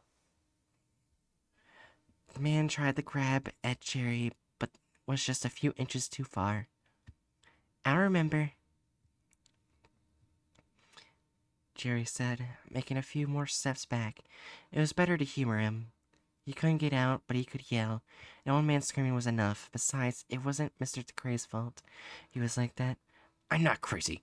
555-727-7560. 555. The man's voice cut off to a sputter as a spray of water hit him in the face. That's enough. One of the guards said, putting down the hose. Don't make me put you in the box. The man gibbered a bit, but then choked off the words and huddled back in the cell. Jerry felt bad for him. He had been almost normal when the guards first brought him in, but after a few sessions with Mr. Greenberg, this was one of his better days. Jerry finished his sweeping, and one of the guards took the broom. As Jerry walked back to his own cell, he heard a defiant voice whisper, 7560. 5 and Bixby actual. Jerry sat down on his bunk bed. He had a bottom bunk. Duncan had the top bunk. Duncan was sometimes a cat, but was currently a man.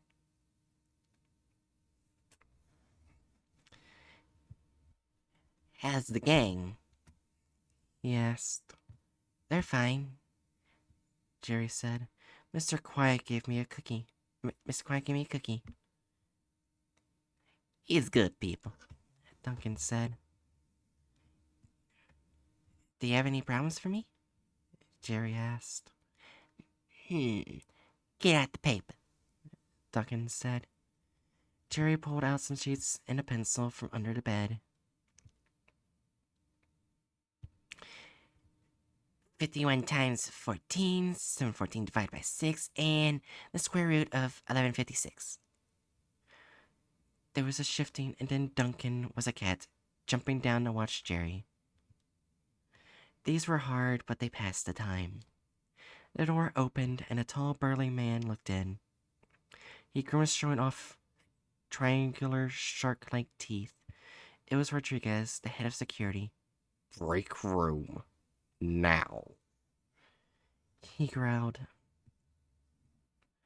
Jerry quickly got to his feet. Duncan would make sure the papers were put away. He didn't want to make Mr. Rodriguez mad, though Mr. Rodriguez was usually mad anyway.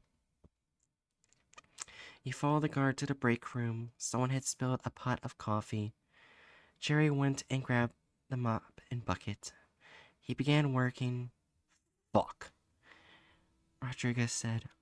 I'm needed in the office. This better be cleaned up by the time I get back, you little shit. It didn't take long as Jerry put the mop and bucket away. He noticed someone that had left their phone on the table. He hesitated for a moment, then picked it up and dialed the number Mr. DeCray had said. Sales comes down and pizzas, said a man on the other end. This is Sal. Jerry's heart sank. Mr. DeCray was crazy after all. Hello? Sal asked. Anybody there?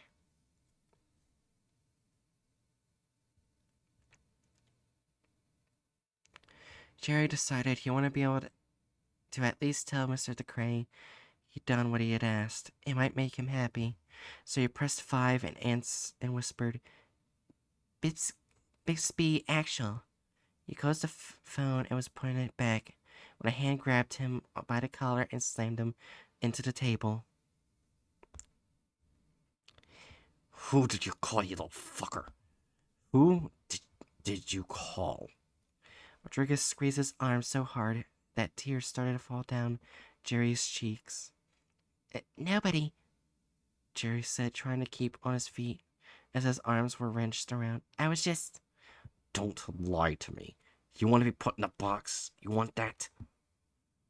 Rodriguez picked up the phone with his other hand and pressed some buttons before listening. He closed it again. You were trying to order a fucking pizza?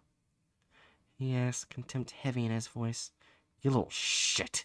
Get back to your cell.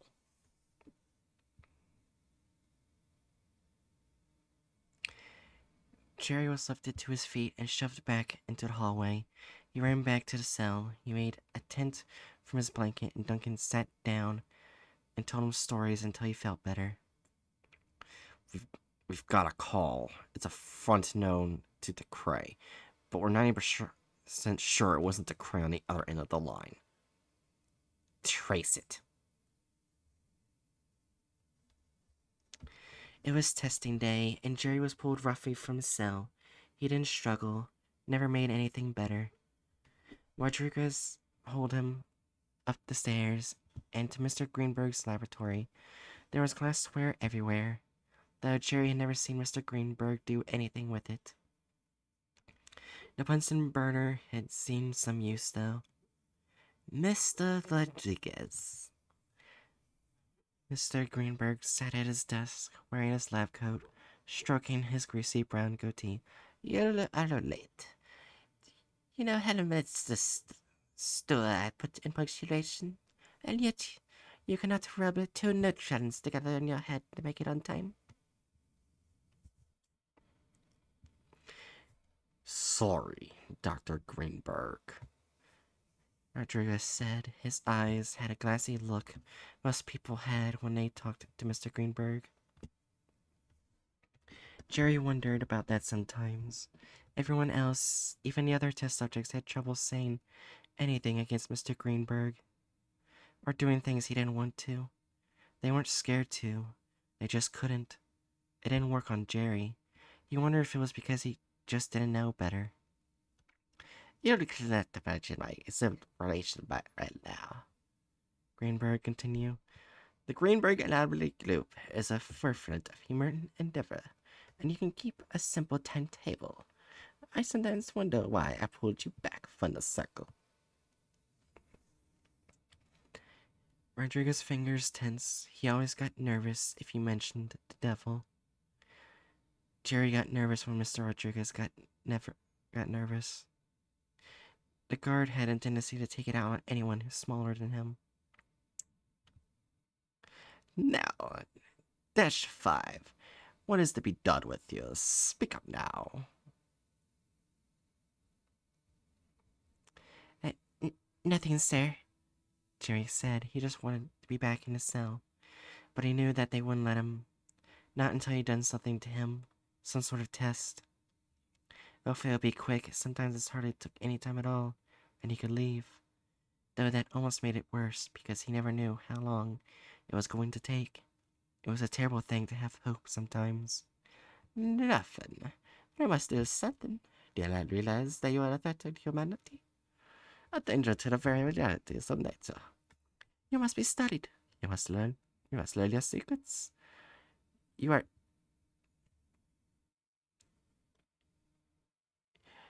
an... Fuck.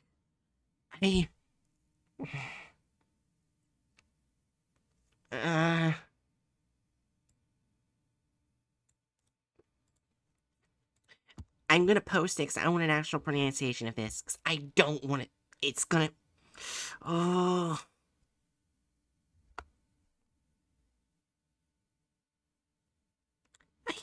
I need help. You can see why I'm afraid.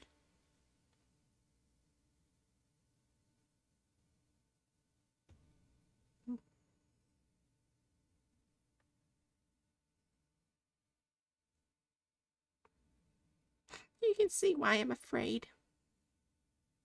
You can see why I'm afraid.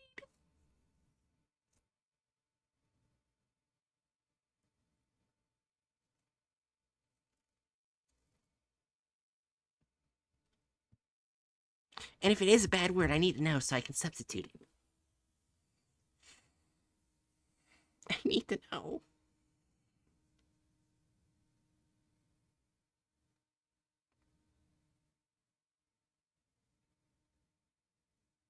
Or if there's like a better word to say than that. Weird version. Enigma. Oh. Okay, I can just say enigma. Then, instead of that.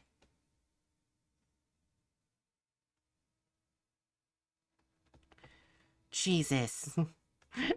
The second I saw that, I was like, I, I, I don't know why the E was removed. Oh my god. It might be a typo. Yeah, that scared me. Apparently that is a genus of spiders. But also probably a typo. Okay.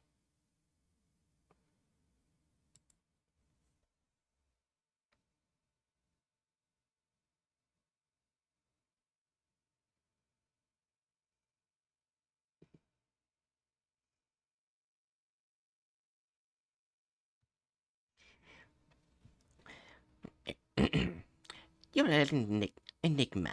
Allow me to decipher you. Jerry didn't say anything. He just looked down at the floor and waited for Mr. Greenberg to decide what to do with him today. Now let's start with a simple test. Let's test your generative properties. Shall we? Mr. Greenberg pulled out a scalpel. Hold his arm out, Mr. Rodriguez. Jerry struggled in a heavy-set man's grip, but he was no match for the adult. Now a simple incision, like so. Knife bit down into Jerry's arm, opening another cut. Now over the watch. Jerry bit down on his lip as he watched the blood flowing down his arm. He focused on the bowl they used to catch it. He hoped this was all they did to him. It hurt, but that's all it did. Sir, how long are we going to keep doing this? Rodriguez asked. You've been at this for years. He'll bleed and then he'll have a cut, just like all the other times. It wasn't. Jerry felt sure that Rodriguez cared about the pain, but the guard constantly complained about having to haul test subjects up and down the stairs. Mr. Rodriguez, are you critiquing my technique? Perhaps you would like to have another playdate with the Class 4 diabolic entity. Mr. Greenberg's eyes glowed. They did that sometimes when he got upset. No, Dr. Greenberg. I'll be good. Jerry could see the guard's face, but he took a quiet satisfaction in his fear.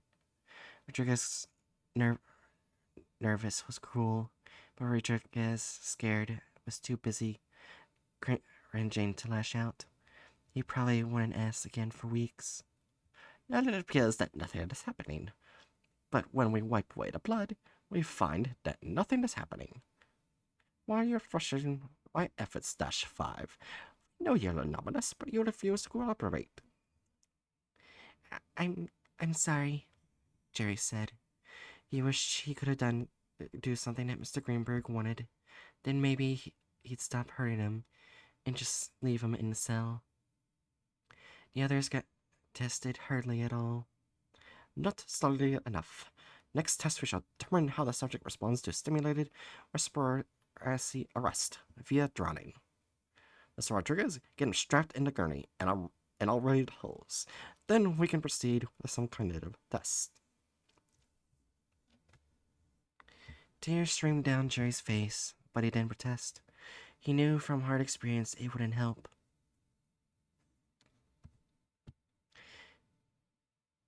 Iris felt like sinking down as low as her chair as possible.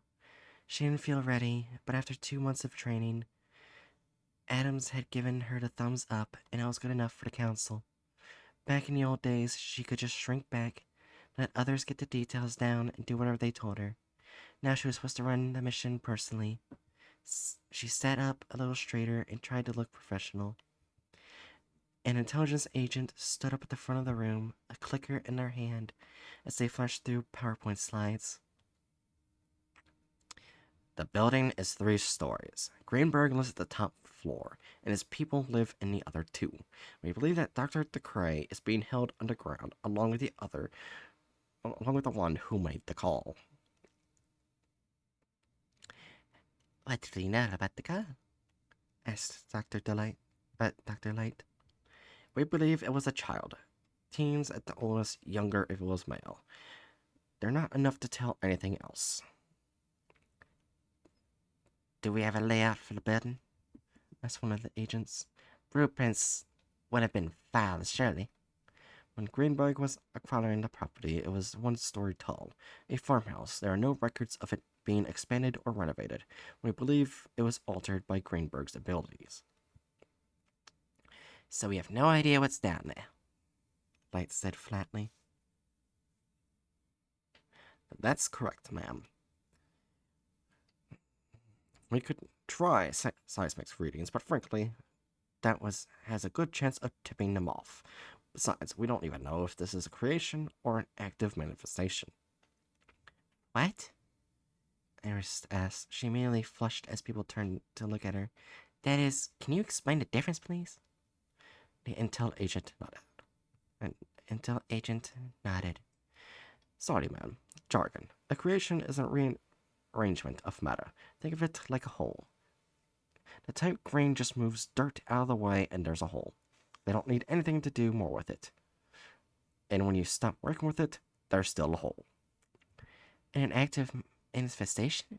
An active manifestation would be more like they don't actually move any dirt. They just protect new space where they want the hole. It lasts as long as they keep working on it. If you dug it from the other side where it should be, you go right through it without ever encountering the hole. Oh, she said, her eyebrows furrowed. Sounds like a lot more work. Why don't they just do creations? Some don't know they can. The agent was comfortable with the question, as though it came up a lot. Others find it easier to make changes to a manifestation rather than going through creation each time. A thought occurred to her. What happens to the hole if the bender dies? The intel agent winced. If it's a creation, nothing. If it's an active manifestation, don't be in the hole. When that happens, you'll end up standing next to the hole. You could end up buried where the hole should have been, or you could end up nowhere at all. That could be a problem. Going to have to go into the hole to find Greenberg, said one of the agents. He leaves the grounds once a week to liaise with local governmental authorities, which consists of a closed-door conference with the mayor and members of the city council, followed by a meeting with their local chemist. Your OP will take place while he's out. We will shut down cell and phone service on the grounds, while you go in and take the property, removing all persons and items of interest from the property. You will confront Greenberg as he returns. Makes sense, Iris said. She was glad that they'd be tackling Greenberg separately from his guards and prisoners. It made the job seem more manageable. How will we get there? You go over the fence. They have guard towers, but they don't seem to have enough personnel to actually keep them manned. We don't anticipate strong resistance, but keep your guard up. There were more details, conferences, contingencies, but in the end, Intel's plan was fairly solid. The day before the OP, Iris felt like she was going to throw up. She'd done things like this before, but she'd never been in charge. It always been someone else, sometimes him, sometimes their handler. But now she was the one who was going to be making the calls. Nervous? Adams asked. She was wearing the suit again, although she pulled out some of the glowing light bits and put her matte coating over the previous semi-gloss surface. Neither modification seemed to affect the suit's performance at all. Does it show? Iris asked. Only look at you. Adams smiled. Relax, it's a milk run. Greenberg shows all the signs of low-level Bixby. Intel has the op planned out from the start to finish, and despite what you've heard, the plan usually survives until at least second or third contact with the enemy, sometimes fourth. Funny, Iris said. She knew all the plans. You'll be fine, seriously. I'll be on standby if things go wrong. Your teams know what you're doing. And ask yourself this. Is there any chance this will be worse than... No, Iris said, and she realized Adams was right. No matter what happened, it wasn't the worst thing that had already happened. Adams nodded. You got this, kiddo, she said. Go get some ass. She gave Iris a pat on the shoulder, then picked up her rifle and jogged off to the armory. Jerry watched warily as Mr. Greenberg walked through the door into the subject's hallway. He had to stand on a chair to see through the bars, but he hated not knowing what was going on. It was supposed to be a no-testing night. Mr. Rodriguez, I'm going to discuss the matter of funding with the local constabulation.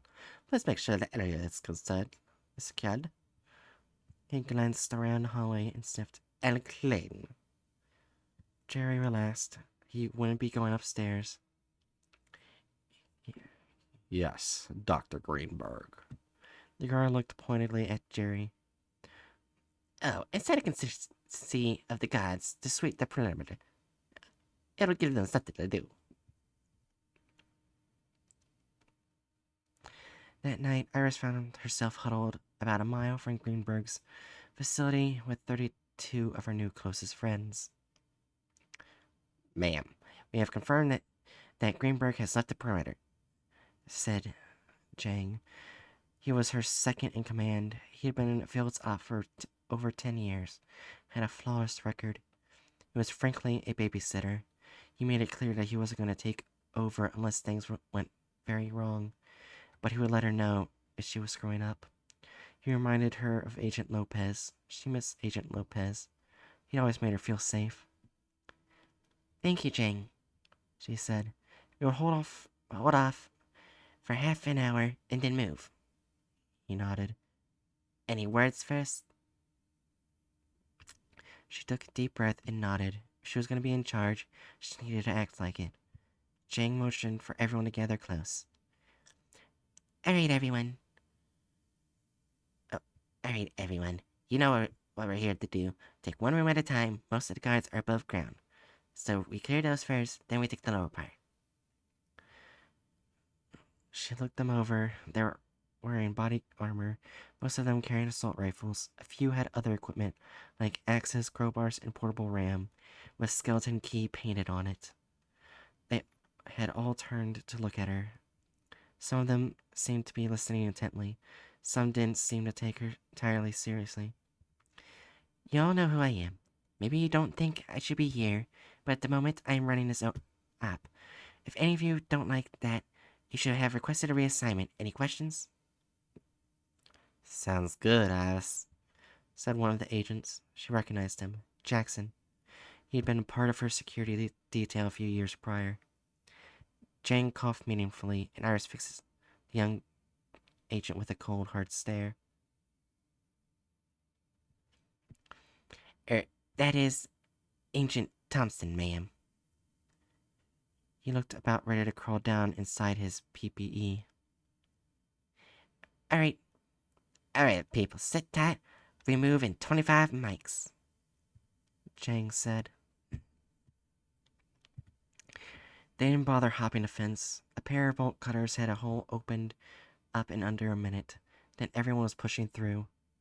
The point man put his fingers up and everyone crouched down in the bushes. Someone was approaching. Several someones having a discussion. Think it's gonna rain? First voice asked. I hope not. Hell of a night for patrol if it does, said a second. Well, it's not like the rain's gonna wait for the more convenient night, first voice said. I don't think it would. I'm just saying it'd be a shame, though. A real shame is that we got picked, said a third. Out of everyone in, why us? I don't know about you, but I think Rodriguez has it in for me ever since I was watching that shark show, said a first voice. I think he's oversensitive personally. Not everything's about him. Try telling him that. Idiot thinks that. Second voice stopped. Did you hear something? Nurse held a photo out and waited for it to finish developing. The guards were just turning towards her when the first one tripped. The second felt a tap on his shoulder, then the third found his hat falling down over his face. The MTF members had them bagged up before they understood they were under attack. Snapping the shutter felt right. Reaching through the Polaroids felt right. Every time she used her power, she felt like herself again. Ironic, she thought that the thing that made her feel the most like Iris Thompson was the right thing. She got her named SCP-105. 5 agents hung back to keep watch, while the rest moved forward towards the side door. Team breached the door like clockwork. They'd done this similar times, all sorts of compounds. This was nothing new. Even Iris had done this a few times, though. In a previous experience, it mostly meant cleaning up after Abel tore through the opposition. They were in. She moved in with the rest. Camera ready. The first 2 in already had a prisoner. A skinny man in a gray and black security uniform. His hat, he realized, had the emblem of SCP Foundation on it, but with the points of the arrows placed by 2 capitals G's and an A.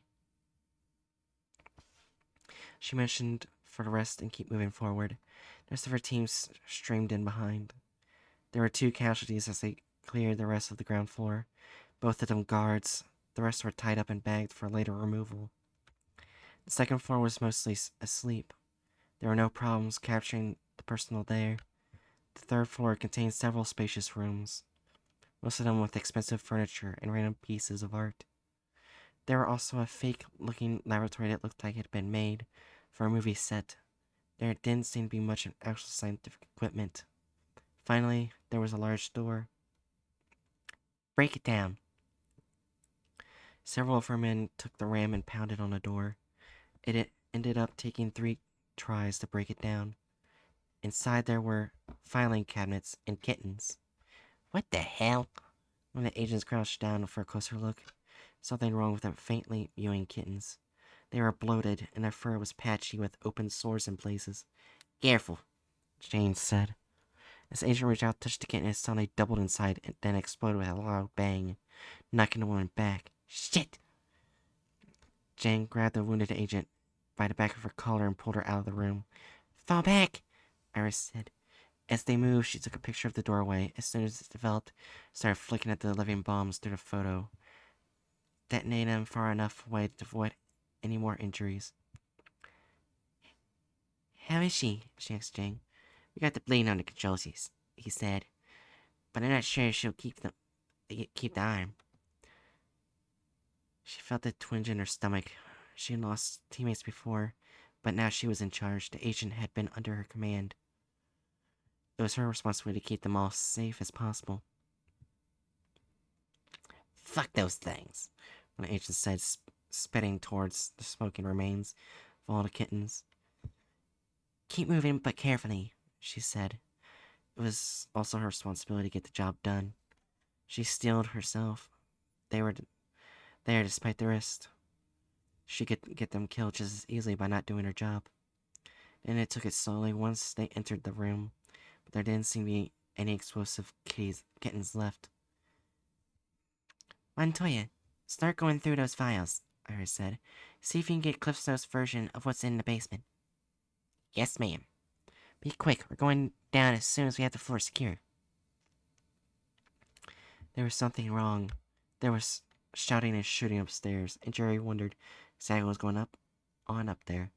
The guard, Mr. Bubsy, kept at the door. Don't pay any attention, he said. Just keep sweeping the guards upstairs, have it all covered.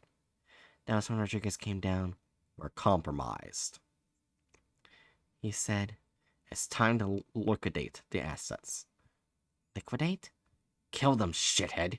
We can't let anyone else take them. Dr. Greenberg is not going to want to see his investment in someone else's hands. Just to Jerry, start with that one. Jerry's mouth dropped. The mop fell from his hands. What? Come on, Marco. He's just a kid. If you're too much of a pussy, I'll do it. Rodriguez pulled out his gun, and Jerry looked around desperately for someplace to hide. Bubsy punched Mr. Rodriguez in his mouth, and a few sharp teeth went flying. Run, kid! He shouted. Mr. Rodriguez shot Bubsy in the stomach and was leveling the gun at Jerry when something foul-smelling and brightly glowing hit him in the face. What the fuck? He shouted, trying to wipe it off his eyes. Mr. Quiet made a throwing motion. An invisible rope snagged Mr. Rodriguez's arm, making the gun fall to the floor. Jerry tried to grab it, but he accidentally kicked it down the hallway, past the Devil's Circle. He began running after it. Rodriguez bit at the air, and Mr. Quiet fell back as the cord snapped. The burly guard began running after Jerry. You're fucking dead, you freaks. Start with that brat. Jerry was running as fast as he could, but Mr. Rodriguez's legs were much longer than his. He started to skirt around the side of the circle. Then he realized Mr. Rodriguez was just behind him. There were other choices. He jumped through the glowing circle. There was a sensation of something trying to grab him, but somehow slipping past him. He fell out the other side and rolling to his knees. He heard a scream and looked behind. Mr. Rodriguez was halfway through, and he hadn't escaped the grasp of whatever was in there. His body began to grow longer. His mouth was a grimace. It kept getting bigger until his jaws were stretching the size of his face unnaturally wide. His skin was turning gray, and his clothes were tearing. His arms shrank and flattened until he became fins, and a tail began to grow from his rear. In moments, a 10-foot shark was thrashing on the floor. The last thing to change were his eyes, going from brown to pure black. The panic fading from them, the thing struggled within the circle, trying to find water until it finally stopped, exhausted, its gills gasping. Jerry sat there, panting for a few minutes longer. Then he carefully made his way past the other side of the circle until he reached Mr. Bubsy. The man was still alive, if hurt badly. Fuck, he said. He shot me. Why'd he do that? Jerry reached in Bubsy's pocket and pulled out his keys. The guard offered no resistance. He was about to start unlocking the cells when he heard the door to the stairs kick open. Suddenly, men with guns came streaming down. He stood up and grabbed the only weapon in reach, his mop. Found something, ma'am, Montoya said, handing her a file. A file simply had a -5 at the top. A quick glance showed it was about a young boy. Arcala, she guessed. The report was thick, with pages of revisions. She wondered how long Greenberg had been holding him. There were a few pictures. He looked so scared. We're about to breach the basement, said Jang.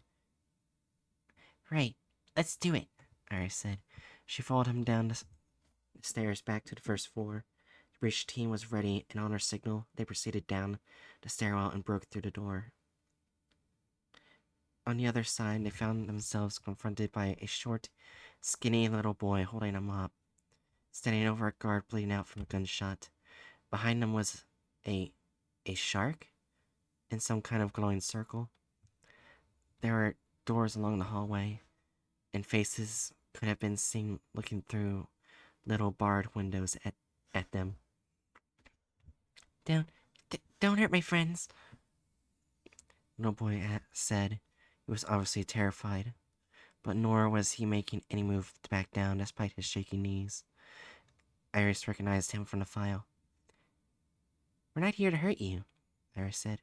We're just looking for our friend. Then why do you guys have guns? He asked her. Jang looked at her for orders. Even a 10-year-old could be dangerous, depending on his abilities. Instead of answering directly, Iris opened the file again and glanced through it. Subject refuses to reveal anomalous abilities, proposing further experimentation. What kind of test? Exposed to open flame, aggressive dogs, low to mid-level interrogations. Iris looked back at the little boy standing between her and the other prisoners. There weren't many scars, not that showed anyway. She walked forward and knelt down and pulled the mop aside. Putting her hand on his shoulder, she said, "It's okay. We're not gonna let him hurt you anymore." Little boy looked at her solemnly. "You promise?" "I promise," she said. And you have to help my friends too," he said. "We'll do our best." She said she wished she could promise him more, but it all depended on what the Foundation decided. She was still sure, though, that they would be better off with the Foundation than with Greenberg. She turned back to her team. "Agent Jang, please inform the director we won't be able to bring Greenberg in alive. We've determined he's too dangerous." "Yes, ma'am," the agent said grimly. "I can help you." She felt the voice as much as she heard it. It reverberated inside of her head. "Greenberg?" she asked wearily. "I am not Greenberg." The voice was almost painful. "I help people." She realized the voice came from a glowing circle. She could almost see something in there, but she couldn't tell quite what. It was watching her, though. "What kind of help?" she asked. "Joseph Greenberg wanted to contain me. I told him how I could be kept. Here I am." She realized suddenly that it was sending whole concepts to her directly. Her own brain was translating it into words. She realized that what it meant by contain and kept were not quite the same thing. Why is there a shark there?" She asked, stalling. "He wanted to be stronger. I made him stronger. He is at the top of the food chain." "He is dying," she said. She felt pity for it. She wondered who it had been before it had been transformed. "He will not die. He would not be strong if he were dead. I keep him alive in the circle."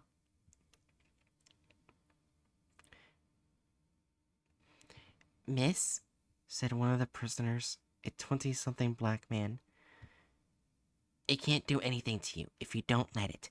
Don't pay it any mind and stay out of the circle." It seemed like good advice. "Everyone keep clear of that. Whatever it is, get all civilians and anything that looks important out of here. I think we've got what we came for." Of course, that left the harder task for the night. As they exited the compound, the little boy looked around, bewildered. Jang frowned and started to say something, but Iris mentioned for him to be quiet. "Those are stars, Jerry," she said. "There's so many," he said. "How can there be so many of anything?" "Keep looking," she said. Whatever happened to him, she wanted him to have a chance to see it now.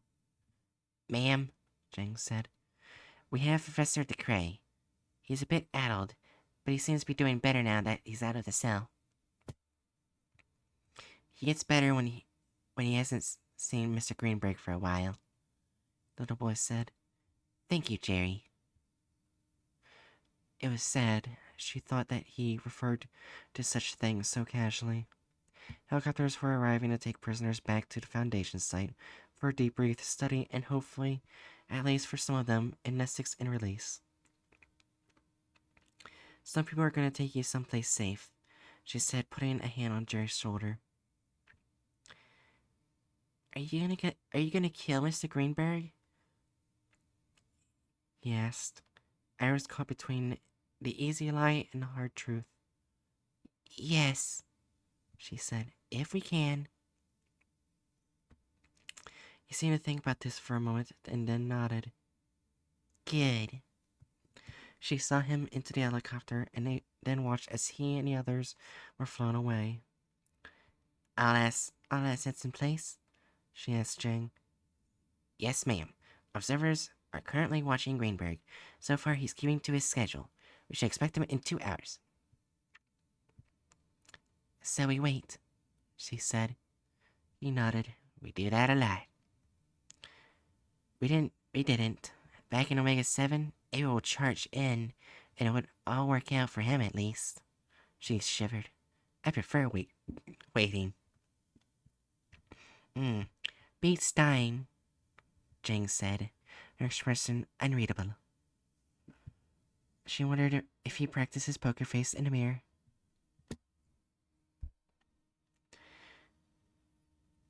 You ever take out a reality bender before? She asked. He nodded. Twice. A faint smile crossed his lips. Makes me an expert, just about. Well, let's try to make it 3. It was just past midnight when a Rolls Royce approached the gates of the facility. The first assault happened about 5 feet in, as a concealed charge detonated under the car. The entire vehicle jumped nearly 10 feet into the air, tumbling as it fell back to the ground, smoky pieces of wreckage falling off. It bounced before coming to a rest right side up. A broken, bleeding body slumped over the steering wheel. The rear left door opened, and a balding, greasy-looking man in a sweat-stained shirt and unwashed lab coat stepped out. A very professional-looking man, well-dressed, a researcher, a doctor. What is the meaning of this? He demanded. Iris made sure the flash was disabled and took a picture. There was still a whir as the camera released the photo. I was there. I saw it. You are interpreting the noble and virtual work of the foremost authority on the metaphysical phenomena of the world. Do you not understand the implications even the slightest interruption has on my inquiries? Iris almost apologized to Dr. Greenberg, but she focused on developing the picture. Open fire, she said, over to the radio. Guns flashed and Greenberg twitched several times as bullets hit the center of mass, but a moment later he was standing unharmed. My internal damper slows the momentum of your bullets. My science is impeachable. She reached through the picture and tried something she'd been asked many times before. She had always refused before. She grabbed at his head, so much smaller in the picture and somehow much less handsome and respectable and intelligent looking, and tried to twist it. I know what the smell of this. I see how it is. Always trying to ruin me. You're like the rest. You ought to be locked away. He said, trying to resist her pull. He pulled out a piece of metal, and suddenly Iris's hand burned. Element 246 will block any telecaster abilities. The photo caught fire, and Iris had to drop it to the ground. Aha, there you are, Greenberg said, turning towards the fire. You thought you could win, but I am vicarious. He marched towards her. I am Joseph Greenberg. Did you think you could possibly beat me? Iris looked down at her feet. She wanted to just give up, go to one of his cells. He was a better man, after all, but she gritted her teeth. I'll bet, she said. Nobody ever want to play with you in the playground, especially not cops and robbers. Are you mocking me? He said. Don't you know who I am? He shoved her in the chest, knocking her to the ground. He stood over her, hands on his hips, a sneer on his face. Yes, she said. And I know how you work. Now, take the shot. Take the shot. What are you talking about? Abruptly, his head and the upper part of his chest disappeared in a shower of red gore staining the grass behind him. I wasn't talking to you, she said, shaking slightly as she stood up. Asshole. Did it work? Adams asked over the radio. He's not getting up, Iris said. But it probably worked. I don't think he'd shut up if he could still talk. And the body's been sent. And the body has been sent to the man's lab. He might be able to learn something useful through there. There wasn't much brain left. agent closed his notepad. That does it for debrief. I'll try to leave him more with next time, Adams said. Please don't. He's much safer this way. Greensburg a man, Adams asked. Take your pick. What's gonna happen to the prisoners? Iris asked. Most of them aren't demonstrating any anomalous properties anymore. My best guess is that those are active manifestations. They will be debriefed, given amnestics, and released with plausible cover stories. Enough money to start again if necessary.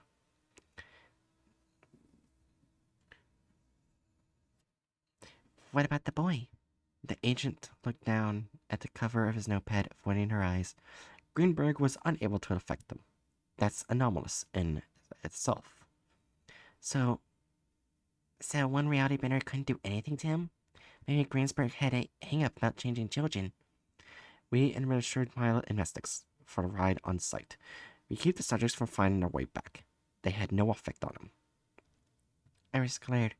Agent, at worst, he's unaffected by certain anomalies. That's the opposite of a threat to normalcy. Ma'am, the agent fidgeted. The thing is, he could be an important asset when dealing with exactly the kind of threat we saw tonight. Bullshit, he's 10. The GOC spent millions of dollars and hundreds of hours to make Clef resistant to certain anomalies. This boy has it naturally. Can we just let him walk away? He's a child. Well, that's a decision for someone else to make. I can only make suggestions. He turned and walked away. Fucking weasel, Iris muttered. She packed her camera back in its case and latched it shut. At least he's on our side, Adams said. By the way, you said something back there about cops and robbers. What? Oh, Greenberg. He was reacting. He'd see what was hitting him, and then he'd have whatever science he needed to survive. You ever played cops and robbers as a kid? Adam's expression was blank for a moment. Not that I remember. Well, everyone points and says when they shoot. You're supposed to stop when someone shoots you. But some kids won't do that. They insist the other kid missed. Or they're very imaginative. They'll say they have a bulletproof vest or a force field. Heh. Adam smiled. Or... Iris frowned. Or a clone. Adam stopped smiling. You don't think... I think I want to go back to my room now. It's been a long night.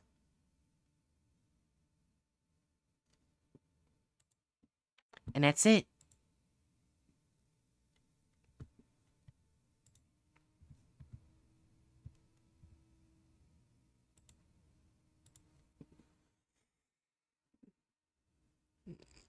Good ending. So, does that mean there's a clone of Greenberg?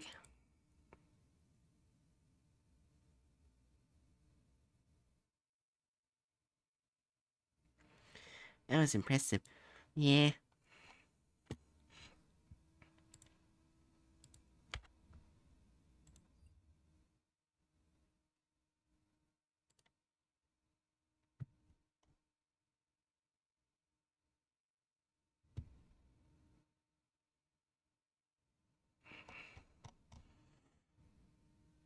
Where shark and where cat. Yes.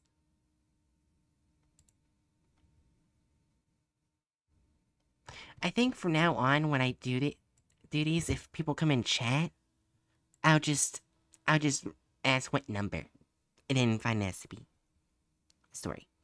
Although I couldn't tell if they were anthro or changed into full name on animals. Me either. But yeah. But anyways, Friday is gonna be that 5,000 number, and as well as SCP-012. Mainly because on YouTube, the SCP stories videos really do well. Drink water, I can't make you, unfortunately. don't worry, I got water right next to me. I've been drinking it. Like, when you hear me do pauses, I'm usually drinking. Yeah.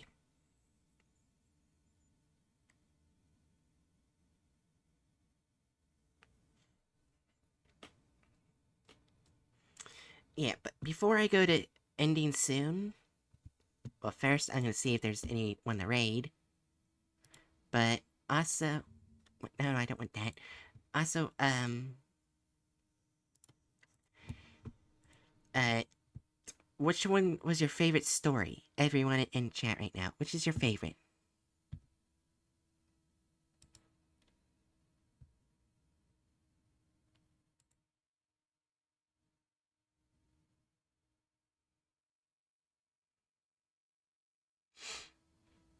Not seeing anyone that I want to raid at the moment. Oh wait.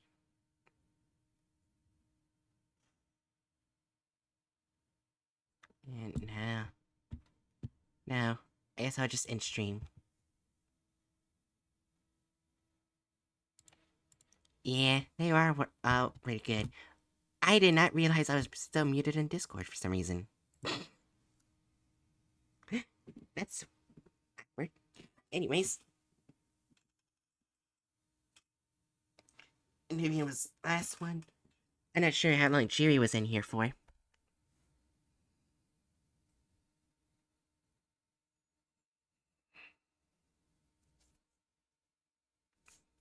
Yeah. What I'm thinking I'm gonna do is Friday is gonna be, if there's no collabs, it's gonna be SCP-012 and that 5,000 number. I was in and out. Do you have a favorite, Jiri? Yeah. And, Saturday is gonna be SCP Cater T listing.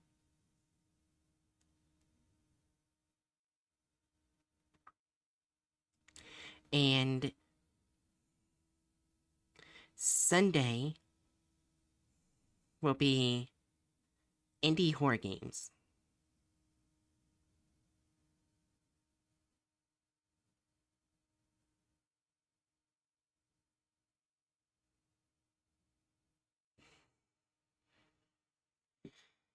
Yeah. Then of course, because I have to probably do overwork again, I'm probably gonna do. I'm probably gonna do what I think I should do is probably Power Wash Simulator Monday through Thursday. Because that day shifts, I can just quit whenever. And Friday and Saturday on my overwork days, I'll do crowd control. Today was Monday. Well, I'm talking about next week, Bookworm. Yeah, oh, next week. Yeah, next week. I'm dumb. Yeah. Yeah. Mainly because usually what I think is for crowd control, the best days would be Friday through Sunday. That's what I think would be best.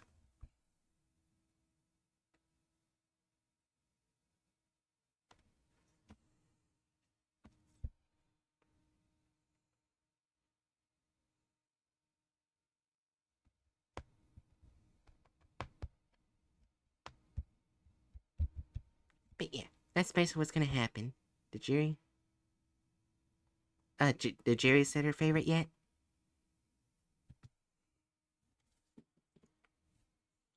See, that's basically. I mean, I'm gonna upload the schedule, like after stream, because I have to stay up tonight, because I got night shift tomorrow.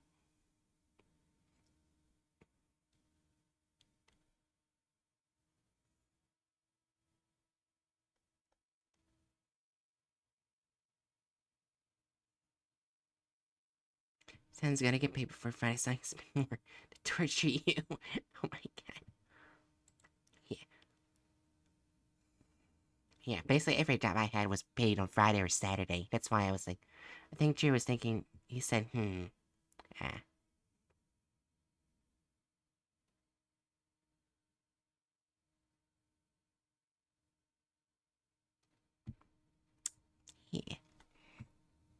I think my favorite was like the little poems, because that was actually really fun to read. The little poems.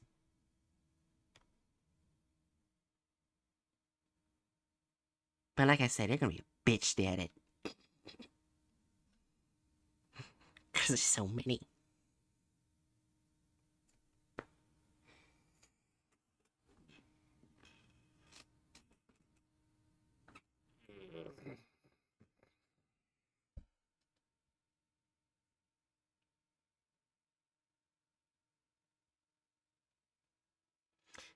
Is each poem gonna be in one video? That's what I was thinking. That way I have... They seem pretty short. I was thinking that mainly because I have... That way I can have more, like, videos on the channel. That way there won't be any days where there's nothing.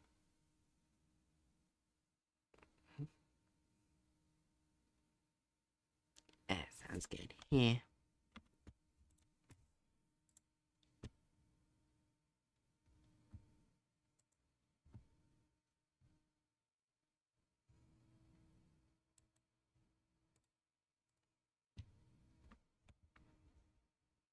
Sententia words now. Okay. Actually, I'm going to just do string ending here. Fire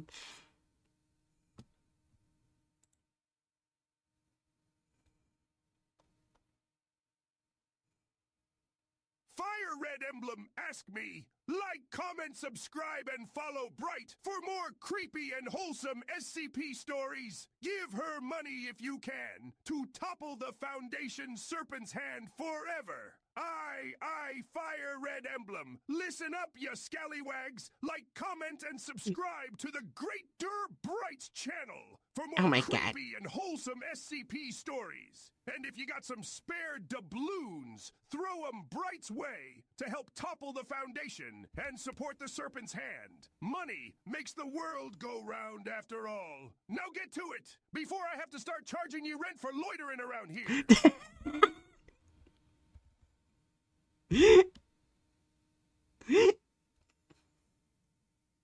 That was amazing. I love that.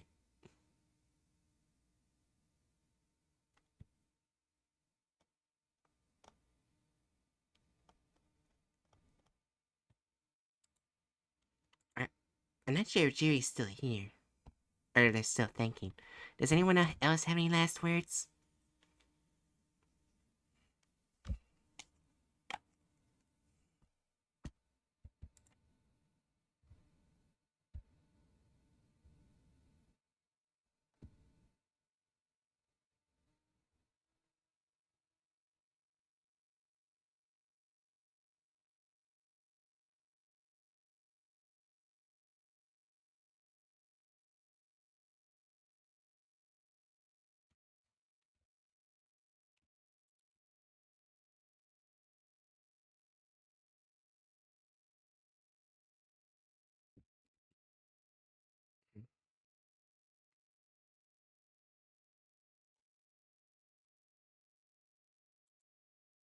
I'm seeing Jerry and Fearless rip. So I know. Any last words from anyone else?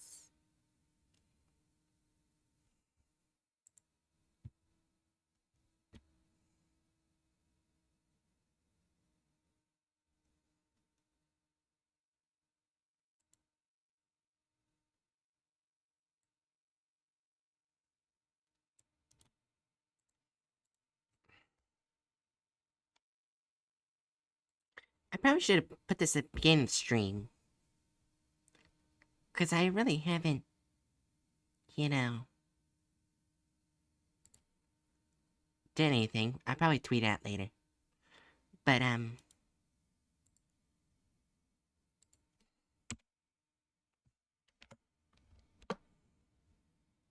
there's the VODs channel. I decided to separate it because I've just been... It's...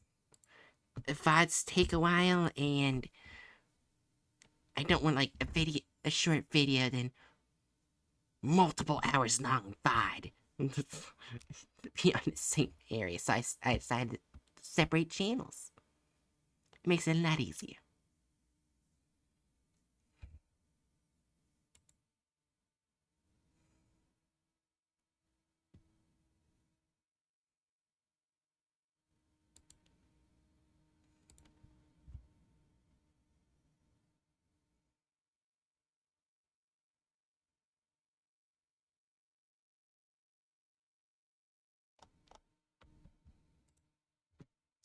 Very nice. Yes, it is.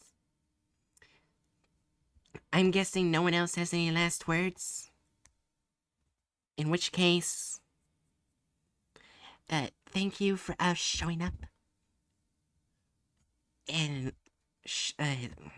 letting me read to you some stories I stole from the Foundation.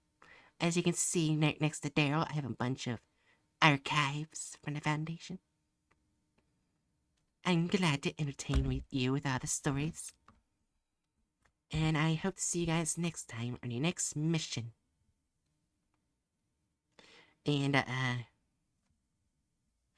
don't let the werecat dongle frongle slongle affect you.